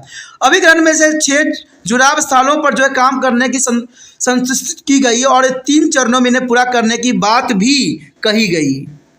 इसका पहला चरण तो यही था कि प्रथम चरण में जो है प्रायद्वीपीय नदी, महानदी गोदावरी, कृष्णा और कावेरी नदी को शामिल किया गया, जिनको आपस में जो है जोड़ा गया। दूसरे चरण को ये साबित किया गया कि ये के अंतर्गत जो है प्रायद्वीपीय भारत की छोटी छोटी नदी द्रोणियों को एक दूसरे से जोड़ने की बात रखी गई, जिसमें केन, बेताब तथा पार, तापी नदियां शामिल थी, जो कि काफ़ी महत्वपूर्ण था। और तीसरी में चरण में जो था गंगा, ब्रह्मपुत्र की सहायक नदियों को एक दूसरे से जोड़ने की प्रावधान रखा गया था, जो कि काफ़ी महत्वपूर्ण था। उसके पश्चात हमारे समक्ष नदी संयोजन से लाभ। आखिर नदी संयोजन से क्या लाभ हुए? कहते हैं नदी द्रोणियों को आपस में जोड़ने से बहुमुखी विकास संभव है। इसमें कोई दो राय नहीं है। नदियों को आपस में जोड़ने से बहुत फायदा होता है, इससे बाढ़ भी नहीं होती और सूखा भी नहीं रह पाता है। और इस कार्यक्रम की सफलता से पुष्टि जल द्वारा जो है 250 लाख हेक्टेयर अतिरिक्त कृषि क्षेत्र पर सिंचाई संभव हो सकेगी। कहते हैं 100 लाख हेक्टेयर अतिरिक्त कृषि क्षेत्र के सिंचाई के लिए भूमिगत जल उपलब्ध हो सकेगा। अंततः संचलित क्षेत्र जो है 1130 लाख हेक्टेयर बढ़कर जो है 1500 लाख हेक्टेयर हो जाएगा। तो ये काफ़ी महत्वपूर्ण बात है और इससे जो है कृषि क्षेत्र भी बढ़ेंगे। कहते हैं 340 लाख किलो वह जो अतिरिक्त जल जो है विद्युत का निर्माण भी करेगा, यानी 340 लाख किलोवाट अतिरिक्त जल विद्युत का निर्माण होना काफ़ी महत्वपूर्ण बात को यहाँ दर्शाया गया है। इन लाभों के अतिरिक्त कई और भी लाभ मिल सकेंगे, जैसे बाढ़ नियंत्रण भी होगा, जल परिवहन भी होगा, क्या कहते हैं जल पूर्ति, मत्स्यान क्षारीयपन का दूर होना तथा जल प्रदूषण नियंत्रण शामिल है। तो काफ़ी महत्वपूर्ण ये परियोजना जो है लाभान्वित कर सकता है, परंतु इन सभी लाभों के सहज प्राप्त नहीं किया जा सकता है। ये परियोजनाएं बहुत ही व्यय संग एवं जो है समय साध्य है। ऐसा अनुमान लगाया गया है कि इन परियोजनाओं को पूरा करने के लिए कहते हैं 560 लाख करोड़ रुपए की विशाल धनराशि की आवश्यकता होगी। तो कहते हैं यहाँ पर धनराशि बहुत अधिक है, तो बहुत ही दुष्कर्म कार्य भी है, लेकिन इस कार्यक्रम के कारण जो होगा बहुत से लोगों को फायदा होगा, क्योंकि इससे जो है ना तो बाढ़ आएगी न ही सूखापन क्षेत्र रहेगा। है बहुत बड़ी परियोजना, लेकिन है बहुत ही जग कल्याण लायक। यहाँ पर जो हमारे समक्ष आया है जल संरक्षण के उपाय। देखिए काफ़ी महत्वपूर्ण है जल संरक्षण के उपाय। कहते हैं जल संरक्षण जो है काफ़ी महत्वपूर्ण होता है। अगर हम जल को अगर नहीं संरक्षण किए तो आने वाला समय में जो है बूंद बूंद हमारे लिए जो है संकट का सबब बन सकता है। इसलिए जल की जो है हर एक बूंद जो है अत्यंत महत्वपूर्ण है। इसलिए कहा जाता है जल नहीं तो जीवन नहीं। तो इसमें कोई दो राय नहीं है, जल नहीं तो जीवन जो है संभव ही नहीं है, जल से ही है तो जीवन है। अंततः जल का संरक्षण अति आवश्यक है। जल की कमी से जो आने वाली पीढ़ी संकट में पड़ सकती है। ठीक है, जब जल के कारण जो है आने वाला पीढ़ी जो है संकट में पड़ सकती है, और जल के संरक्षण में व्यक्ति, समाज और सरकार सभी की सहभागिता अनिवार्य है। क्योंकि कहते हैं एक व्यक्ति से कुछ नहीं होने वाला है। प्रत्येक व्यक्ति को, प्रत्येक जन को जो इस बात को जानना चाहिए कि जल संरक्षण कितना महत्वपूर्ण है। कहते हैं जीवन ही नहीं रहेगा तो हम क्या करेंगे, और जल का जो है अभाव होगा तो इंसान का अस्तित्व भी खत्म हो जाएगा। इसलिए सरकार सभी की सहभागिता बहुत ही इसमें ज़रूरी है। और जल के संरक्षण के लिए न्यू उपाय अपनाए जा सकते हैं, जो कि यहाँ नीचे दिया हुआ है। तो कुछ उपायों का जो है हम यहाँ पर चर्चा करेंगे, जो कि काफ़ी महत्वपूर्ण रहेगा। देखिए नदियों का जल व्यर्थ में बहकर सागरों में ना जाए। सबसे पहली बात तो यही आती है कि नदियों का जो जल है व्यर्थ में बहकर सागरों में ना जा पाए, और इसके लिए नदियों पर जो है बांधे और जलाशय का निर्माण करना अत्यंत महत्वपूर्ण है। क्योंकि आपको पता है कि नदियों का जो चलता हुआ पानी होता है वो फ्रेश होता है, और इस पानी को अगर सागर में मिल जाता है तो ये भी खरा हो जाता है, जो कि इंसान के पीने लायक नहीं रह जाता है। तो ये पॉइंट जो है काफ़ी महत्वपूर्ण है जल संरक्षण के अंतर्गत। दूसरी बात यही आती है कि नदियों के जल के नगरों और गंदगियों से हर कीमत पर बचाना अत्यंत महत्वपूर्ण होता है। क्योंकि अगर नदी को अगर नगरों की गंदगी से अगर नहीं बचाइएगा तो ये जो होगा दूषित हो जाएगा। और इसका सबसे बड़ा एग्जाम्पल यमुना नदी भी है, जो कि बिल्कुल ही दूषित हो गया है। उसके पश्चात हमारे समक्ष बाढ़ की रोकथाम के लिए गंभीरता से हर संभव प्रयास करने चाहिए। तो ये भी महत्वपूर्ण है जल संरक्षण के अंतर्गत कि जो है बांधों को जो है रोकथाम के लिए गंभीरता से हर संभव प्रयास करना चाहिए। देखिए बहुत महत्वपूर्ण बातों पर यहाँ पर जो है उजागर किया गया है कि नदियों जल के नगरों की गंदगी से हर कीमत पर बचाना चाहिए। क्योंकि नगर के जितने भी गंदगी होते हैं सभी के सभी जो है नदियों में जाके मिला दिया जाता है, जिससे नदी जो होती है प्रदूषित हो जाती है, और इससे जो है पानी पीने लायक नहीं रहती। तो सरकार को इस बात पर गंभीरता के साथ सोचना पड़ेगा। क्योंकि जो नदी नदियाँ पहले स्वच्छ पानी लेके जा रही थी, आज के समय में जो है वो गंदगी लेके जा रही है। और नदी गंदगी इतनी हो गई है कि वहाँ का पानी तो कहते हैं इंसान क्या है, कोई जीव जंतु क्या, कोई भी जो है जीव उसको पीने लायक नहीं मान सकता है। तो ये बहुत बड़ी समस्या है नदियों की, और ये प्रायः आप लोगों के क्षेत्र में भी देखने को मिल सकता है। कहते हैं जल का सदुपयोग करना चाहिए, जल का जो है सदुपयोग करना अत्यंत महत्वपूर्ण है। सरकार के अंतर्गत बहुत से जो है प्रचार एडवर्टाइजमेंट बनाई गई है, लेकिन इस पर कोई जो है अमल नहीं किया जाता है। जल को जो है सबसे बड़ी जल का जो है दुष्प्रभाव इसी को देखने को मिला है कि आजकल के जो सरकार है वो जल को फ्री कर दिया है। और कहते हैं फ्री का चीज़ जो है कोई भी उसका कदर नहीं करता है। शायद सरकार इस बात को नहीं जानती है कि हमारा देश अभी भी बहुत से लोग जो हैं पढ़े लिखे नहीं हैं और जल की उपयोगिता को नहीं समझ पाए हैं। लेकिन सरकार भी बहुत ही अच्छी काम करती है, जल फ्री कर देती है, बिजली फ्री करती है, और जिसके वजह कारण क्या होता है कि आम जनमानस भी इसका कदर करना छोड़ देता है। आप जनरली देखते ही भी होंगे कि जो चीज़ फ्री का होता है हम उसका कदर नहीं करते हैं, और ऐसा ही हुआ है। जल का जो है कदर आज के समय में नहीं किया जा रहा है। जल ऐसे ही व्यर्थ बहाए जा रहे हैं, जो टैब होते हैं वही टपकते रहते हैं, लेकिन इसमें कोई रिएक्शन नहीं होता है। तो ये बहुत बड़ी समस्या बन गई है पूरे भारत के लिए। राजनीतिक में इस बात पे जो है गंभीरता सोचने की आवश्यकता है कि जो जल को हम फ्री कर रहे हैं वो कितना अमूल्य है, और अमूल्य वस्तु को अगर आप फ्री कीजिएगा तो समझ जाइए उसका क्या दुष्प्रभाव आने वाला समय में दिखेगा। इसमें कोई दो राय नहीं है। आप तो राजनीति करके चले जाइएगा, लेकिन जो आने वाला समय में जनजीवन है उन पे क्या प्रभाव पड़ेगा ये आपने कभी नहीं सोचा, क्योंकि आप अपने सीट बचाने के लिए आपने लोगों को लालच पे लालच दिया, और जल जैसी जो है इतने बहुमूल्य चीज़ को फ्री करके उसका जो है कद्र ही ख़त्म कर दिया है, जो कि बहुत बड़ी विडंबना है। इसे जल का सदुपयोग करने के लिए सरकार को हर संभव जो है लोगों में जागरूकता फैलाने की आवश्यकता है। उसके पश्चात है जल संरक्षण के प्रति जो है जन जागरण पैदा करना। वही बात जो मैंने बताया है कि जग को जो है इस बारे में बताना चाहिए, लेकिन कहते हैं जब तक लोगों को जल के बारे में नहीं समझ में होगी जल जो सुरक्षा नहीं हो सकती है। जैसे मैंने बताया है कि जब बड़े बड़े व्यक्ति जो है जल का कदर नहीं कर रहे हैं, उनको फ्री कर रहे हैं, तो आप समझ सकते हो कि जल जो होगा कितनी दूषित हो जाएगी, और इसमें कोई दो राय नहीं है। तो कहते हैं जन जागरण करने से पहले जो है बड़े बड़े लोगों को इस बात को जो है समझाने की आवश्यकता है कि जल जो है बहुमूल्य वो चीज़ है जिसको आप ऐसे व्यर्थ नहीं करने दीजिए, क्योंकि अगर आप फ्री कीजिएगा तो इसका प्रभाव जो है बहुत ही बुरा ही आएगा, अच्छा प्रभाव देखने को नहीं मिलता है, और ये बात आप जानते हो। और इसका आप एग्जाम्पल भी देख सकते हो, अगर पार्टियों में खाना जो होता है वहाँ फ्री मिल रहा होता है, लोग देखते हो थोड़ा खाने की जगह पर जो है बहुत बहुत भर लेते हैं और खाना को जो है कूड़े को खिला देते हैं। तो यही बात जल के अंतर्गत भी होता है। लोग पार्टियों में भी जाते हैं तो जल थोड़ा सा पीते हैं और जो है बोतल को उधर फेंक देते हैं। तो ये बहुत ही गंभीर समस्या है और बहुत बड़ा संकट का सबब है जल के अंतर्गत। कहते हैं जल संरक्षण और उसके कुशल प्रबंधन से संबंधित सभी जो है क्रियाकलापों में लोगों को शामिल करें और उनसे जो क्रिया सहयोग लेना भी चाहिए। अब देखिए कितनी महत्वपूर्ण यहाँ बात बताया गया है कि जल संरक्षण और उसके कुशल प्रबंधन संबंधित सभी क्रियाकलापों में लोगों को शामिल करें। और जब कहते हैं सरकार ही इस पर गंभीरता से नहीं ले रही है तो जनमानस कैसे लेगी। कहते हैं जब बड़े व्यक्ति जिनके पास कोई ओहदा होता है, कोई पोजीशन होता है, कोई अथॉरिटीज होती है, अगर वही चीज़ जो है गलत अगर रास्ता अपना लेती है तो आम जनमानस का क्या होगा। तो यही बात जो है बड़े बड़े जो लोगों को समझने की आवश्यकता है और जल की जो है संरक्षण करने के लिए जग को जो है सही एक मार्गदर्शन देने की आवश्यकता है। उसके पश्चात बागवानी, वाहनों की धुलाई, घर आंगन और शौचालय की सफाई पे जल का उपयोग न करना चाहिए। तो देखिए कितनी महत्वपूर्ण बात बताई गई है कि बागवानी हो, वाहनों की धुलाई हो, घर आंगन और शौचालय की सफाई में पेय जल का उपयोग नहीं करना चाहिए, क्योंकि शुद्ध जल जो होता है बहुत ही महत्वपूर्ण होता है। आप सोचिएगा कि आप किस चीज़ से सफाई किया जाए, क्योंकि सारे वाटर जो होते हैं पेय जल ही होते हैं, पीने लायक ही होते हैं। अगर आप अंडरग्राउंड वाटर से निकाल रहे हो तो वो भी जो होता है पेय जल ही होता है। देखिए मैं इस बात से यहाँ सहमत नहीं हूँ कि बागवानी, वाहनों की धुलाई, घर आंगन और शौचालय की सफाई में पेय जल का उपयोग नहीं करना चाहिए। गलत है, क्योंकि अगर आप वो पानी नहीं यूज़ करोगे तो कौन से पानी यूज़ करोगे, आपके पास गंदे पानी तो होंगे नहीं।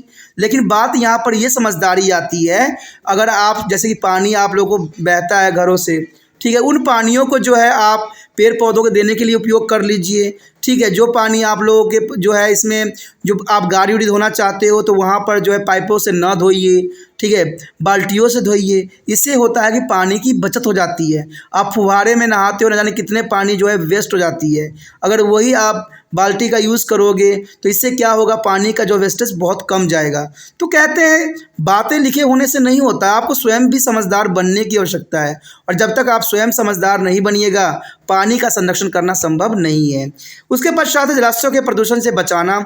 अब जलाशय को प्रदूषण से बचाना बहुत ही दुष्कर्म कार्य है, क्योंकि आपको पता है बड़े बड़े चाहे गंगा यमुना जो जितने भी नदियां हैं सारे के सारे जो है जलाशय प्रदूषित हो चुके हैं।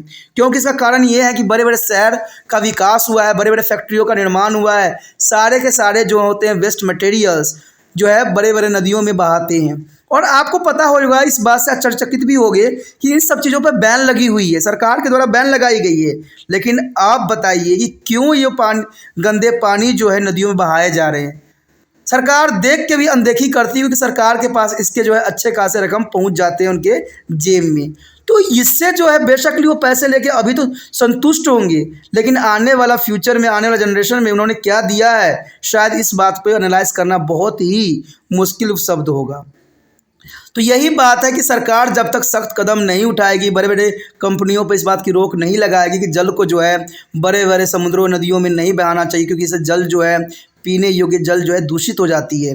तो ये देखिए, कहते हैं ना आपके पास सब कुछ है, लेकिन आप जो उसी जो है एक मिर्ग की तरह हो, जैसे कि मिर्ग जो होता है एक खुशबू की तरफ भाग रहा होता है, लेकिन वो खुशबू उसके नाभि में ही होता है। आप लोग के पास सभी सलूशन है, सभी समझ है, लेकिन आप लोग जो सिर्फ इधर उधर भटक रहे हो सच्चाई के लिए। तो ये बहुत ही दुर्भाग्यपूर्ण बातें होती है। पानी की टूटी पाइपलाइनों की जो है विलंब से मरम्मत करनी चाहिए। आपने अक्सर देखा होगा कि अगर आप कहीं सड़कों पे जा रहे होगे तो वहाँ पर जो है पानी ऐसे ही वेस्ट बह रहे होते हैं, और इस पर कोई भी कदम नहीं उठाई जाती है सरकार के द्वारा। सरकार कहती है कि हम बहुत एक्टिव हैं, बहुत ही महत्वपूर्ण हैं, लेकिन ऐसा कुछ भी देखने को नहीं मिलता है। आए दिन जो है पाइपलाइन फूटती है, पाइपलाइन से पानी बहती है, सरकार देखती है, जब 20 दिन हो जाते हैं तब रिपेयर करने के लिए कोई बंदा को भेजती हैं, और इसकी वजह से न जाने कितने लीटर पानी जो होता है व्यर्थ चला जाता है। तो ये बहुत बड़ी गंभीर समस्या है। कहते हैं बहुत सारे व्यक्तियों को जो है पानी पाइपलाइन की मरम्मत करने के लिए जो है नियुक्त किया गया है, लेकिन कोई भी अपना कार्य सुचारू रूप से नहीं करता है। तो ये बहुत ही दुर्भाग्यपूर्ण है। तो इसे आप समझ सकते हो कि आने वाला समय में प्रत्येक व्यक्ति जो है बूंद बूंद के लिए तरसेगा, और बूंद बूंद जो है उसको मिलना भी उसके लिए संभव नहीं हो सकेगा। उसके पश्चात है जल की हर बूंद कीमती है। जैसे हम जानते ही हैं कि जल की हर बूंद जो है कीमती है, यह भाव जो है जनमानस तक पहुंचाना चाहिए। अब देखिए यहाँ पर तो लिखा हुआ है जल की हर बूंद कीमती है, लेकिन जो लोग जल का जो है कदर नहीं समझते हैं उनको कौन समझाएगा। कहते हैं आम गरीब बंदा तो ये बात समझे तब ना, जब बड़े बंदे इस बात को समझे। तो ये बहुत ही महत्वपूर्ण बात है कि हर बूंद जो है कीमती है, हर बूंद को जो है महत्वपूर्ण बनाना चाहिए और फ्यूचर के लिए सेव करना चाहिए। वर्षा पोषित क्षेत्रों में ऐसी फसलों को उगाने पर रोक लगाना चाहिए जिनसे अधिक पानी की आवश्यकता होती है। जैसे आपको पता ही है कि चावल की कृषि के लिए, यानी जो है चावल की कृषि के लिए जो होता है बहुत अधिक मात्रा में पानी की आवश्यकता होती है। तो लोग क्या करते हैं, ट्यूबवेल से ही पानी का जो है अनुसरण करते हैं और पानी का उपयोग करके जो है धान की खेती लगाते हैं, और इससे न जाने कितने जो है लीटर पानी का जो है वेस्टेज होता है। तो ये काफ़ी महत्वपूर्ण बात है। इन चीज़ों पर जो है सरकार को भी ध्यान देना चाहिए कि पानी जो है अमूल्य है और इस पर जो है बुरी तरह से प्रभावित नहीं करना चाहिए। और सबसे महत्वपूर्ण बात तो इसमें यही आता है कि वृक्ष रोपण पर बल देना चाहिए, क्योंकि जितना वृक्ष लगेगा उतना जो है अंडरग्राउंड वाटर जो है रिचार्ज होगा। और शायद इस बात को लोगों को समझना चाहिए कि जितना हो सके पेड़ पौधों को काटने पर जो है रोक लगाना चाहिए, और इसको सिर्फ किताबी बातें नहीं रखना चाहिए, इसे ज़मीनी हकीकत पर जो है इसको लागू करने की आवश्यकता है। अगर ये बात पे अगर सरकार और जनमानस ने समझ लिया तो समझिए कि हमारे आने वाला फ्यूचर के लिए जल जो होगा संरक्षित हो जाएगा। यहाँ पर जो हमारे समक्ष आया है एक विशेष जो है केस स्टडी है, यानी विशेष जो अध्ययन जो काफ़ी महत्वपूर्ण है यहाँ पर इस बात को जानने के लिए कि जल संरक्षण के प्रयासों में कैसा जो है यहाँ पर कदम उठाया गया था। कहते हैं केस स्टडी के अंतर्गत जो है हमारा एक रूल रेगुलेशन आया है तरुण भारत संघ। देखिए तरुण भारत संघ जो है काफ़ी महत्वपूर्ण है और इसका जो स्थापना किया गया था 1985 में श्री राजेंद्र सिंह के जो है मार्गदर्शन में की गई थी। तो जो तरुण भारत संघ जो है बहुत काफ़ी महत्वपूर्ण है और कई कंपटीशन में ये क्वेश्चन देखने को मिला है। तो ये आपको याद रखना चाहिए कि तरुण भारत संघ की स्थापना जो है 1985 में की गई थी और ये जो श्री राजेंद्र सिंह के मार्गदर्शन पे हुआ था और ये जो था जल संरक्षण के अंतर्गत की गई थी। तो यहाँ कई क्वेश्चन जो है मैंने आपको बताया। कहते हैं इसकी स्थापना जो है राजस्थान के अलवर जिले की जो थनागाजी तहसील जो है हमीरपुर गांव में हुई है। देखिए ये पूरी बात जरूरी है कि ये थनागाजी तहसील जो है हमीरपुर गांव में हुई है। थनागाजी क्षेत्र जो है वासियों ने तरुण भारत संघ के निर्देश से वह जो है करिश्मा कर दिखाया जो पश्चिम राजस्थान में सरस्वती नदी की खोज में केंद्रित जल अधिकरण तथा भामा परमाणु संसाधन केंद्र मिलकर भी नहीं कर पाए। तो कहते हैं लोगों ने यहाँ पर बहुत बड़ी अचीवमेंट हासिल किया जो बड़े बड़े जो है ऑर्गेनाइजेशन भी नहीं कर पाए, चाहे केंद्रीय जल अधिकरण हो तथा भामा परमाणु अनुसंधान केंद्र भी नहीं कर पाए। कहते हैं तरुण भारत संघ एक गैर सरकारी संगठन है यानी NGO है, यानी सरकार से इनका कोई लेना देना नहीं है और ये जो है एक संगठन है। इसके 15 साल के भागीरथी प्रयासों से अवारी नदी का जो है पुण्य जन्म हुआ है। पहले यह नदी सूखी और उजाड़ थी लेकिन अब ऐसा नहीं है। अरवारी नदी के 2 शाखाएं हैं और इसकी जो है कुल लंबाई 45 किलोमीटर है। इसका जल संभर क्षेत्र जो है 503 वर्ग किलोमीटर में फैला हुआ है और इसके अंदर जयपुर, दौसा और अलंबर जिलों के कुछ भाग शामिल है। तो देखिए कितना महत्वपूर्ण यहाँ पर जो है परियोजनाएं यहाँ पर लागू की गई। कहते पहले यहाँ जो है असंचलित क्षेत्र में खेती होती थी और सिंचाई के साधन भी नहीं थे। कुल मिलाकर 10% भूभाग पर जो है खेती होती थी और खेती पूर्णतः वर्षा पर ही निर्भर हुआ करता था। खेती एक फसली थी। पानी की कमी की पूर्ति के लिए तरुण भारत संघ ने गांव वालों के सहयोग से तालाब और जहरों की सफाई कर उन्हें गहरा किया तथा पहाड़ी ढालू भागों में जो जौहर बनाने का बीड़ा भी उठाया गया और इस काम के लिए जो है 1950 से 86 में एक गाँव का चयन किया गया जो कि काफ़ी महत्वपूर्ण था। कहते हैं इसका परिणाम देखने को बहुत ही मिला, परिणाम बहुत ही सुखद रहे। यह देखकर अन्य गांव वालों ने जो है अपने यहाँ जो जौहर बनाने का होड़ लग गई और सन 1986 में जल बचाओ और जौहर आंदोलन चलाया गया। कहते हैं बहुत काफ़ी महत्वपूर्ण है कि जौहर आंदोलन और जल बचाओ आंदोलन जो था 1996 में बनाई गई जो कि काफ़ी महत्वपूर्ण थी। अब तक इस क्षेत्र में जो है 3500 जौहर बनाए जा चुके हैं और गांव वालों ने स्वयं ही 70 से अधिक जौहर बना डाले हैं।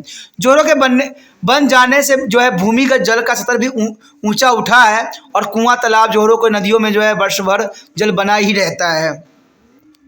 खेती जो ने अपना रूप भी बदल दिया है। हर जगह जो है हरितमा और साम्राज्य दिखाई पड़ता है। पशुधन जो है चुस्त एवं स्वस्थ हो गए हैं और गाय और भैंस अधिक जो है दूध देने लग गई है। तो देखिए कितना फ़ायदा हुआ यहाँ पर जो है नॉन ऑर्गेनाइजेशन के द्वारा किया गया इस कदम में। लोगों का आर्थिक स्तर भी काफ़ी ऊंचा उठ गया है और कहते हैं गरीब रेखा से नीचे गुजर बसर करने वाले परिवार भी आज जो है 40 से 50 हज़ार रुपये प्रति वर्ष कमा ही लेते हैं। तो काफ़ी महत्वपूर्ण इस योजना ने जो है लोगों का जो है कायाकल्प कर दिया। गाँवों से नगरों की ओर पलायन रुक भी गया और यहाँ तक कि पलायन किए गए परिवार अब अपने घरों की ओर वास कर रहे हैं। तो ये कहते हैं बहुत काफ़ी महत्वपूर्ण था ये आंदोलन जो जौहर आंदोलन के नाम से जाना जाता है और इसमें बहुत से लोगों को जो है बहुत से फ़ायदा देखने को मिला। और कहते हैं ऐसा ही जो है बड़े बड़े स्तर पर सरकार नहीं कर पाती है लेकिन यहाँ पर जो है कि NGO ने जो है ये कारनामा करके दिखा दिया। बड़े बड़े ऑर्गेनाइजेशन ने भी ऐसा कारनामा करने में असफल रहे। कहते हैं अरवारी नदी द्रोणी में बसे 70 गांव के लोगों ने मिलकर 150 सदस्यों वाली एक अनूठी संसद का भी गठन किया। देखिए कितना महत्वपूर्ण बात है कि यहाँ पर 70 गांव के लोगों ने मिलकर 150 सदस्यों वाली एक अनूठी संसद का भी गठन किया। संसद का नाम जो है अरवारी नदी के नाम पर अरवारी संसद रखा गया और कहते हैं 26 जनवरी 1999 को जो हमीरपुर में नदी किनारे अरवारी संसद सदस्य ने शपथ ग्रहण भी की और इसी दिन से जो है अरवारी संसद ने अपना संविधान लागू भी किया। और यह एक ऐसी संसद है जो केवल नियम और कानून ही नहीं बनाती है अतुल स्वयं उसका पालन भी करती है और क्षेत्र के सभी निवासी उन नियमों और कानून का जो जनता से पालन भी करते हैं और पालन कराते हैं। तो देखिए कितना महत्वपूर्ण बात है। सरकार यहाँ पर कुछ नहीं कर पाई लेकिन आम लोगों के जो है इच्छा शक्ति ने वो सारे कारनामा करके दिखा दिया जो बड़े बड़े ऑर्गेनाइजेशन भी नहीं कर सके।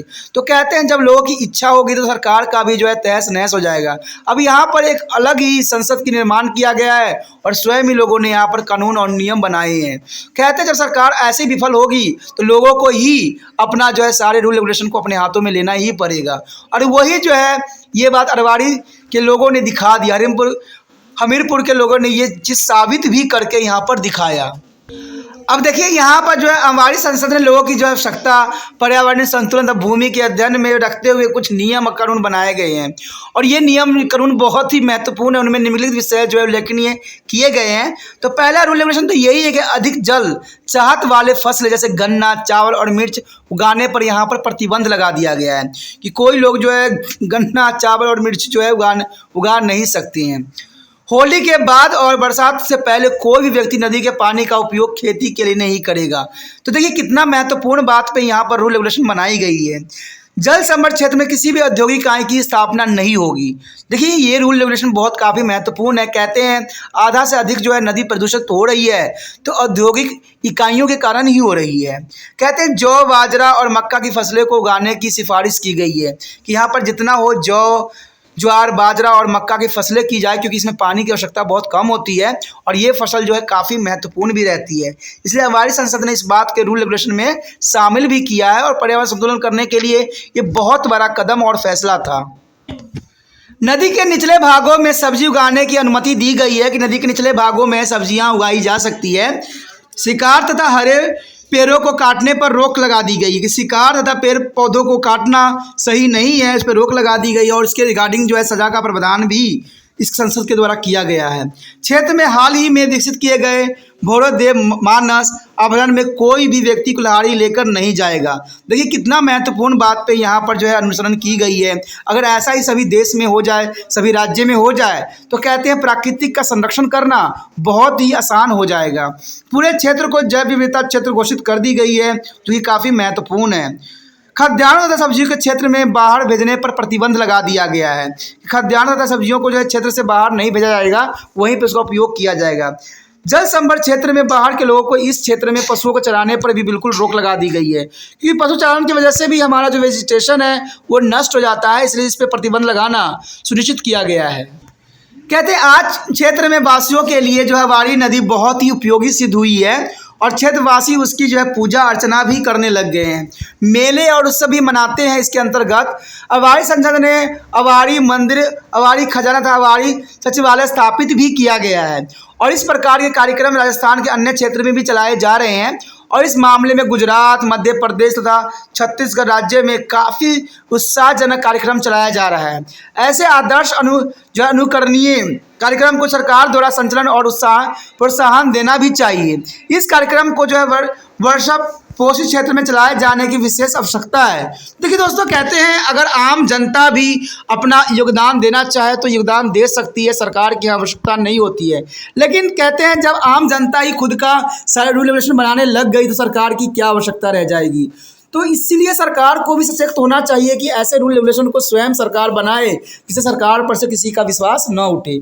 अगर लोग स्वयं ही अब रूल रेगुलेशन बनाने लग गए तो कहते हैं ये सही नहीं रहेगा। लेकिन जब सरकार इस पर कदम नहीं उठाएगी तो लोगों को भी अपना कर्तव्य खुद ही निभाना पड़ेगा क्योंकि पर्यावरण किसी की जागीर नहीं है। पर्यावरण हर एक जीव जंतु, हर एक जनमानस की है। इसलिए पर्यावरण संरक्षण के अंतर्गत कोई भी उठाया गया कदम गलत नहीं होगा और उस पर जो है सभी को अनुसरण करने की आवश्यकता है।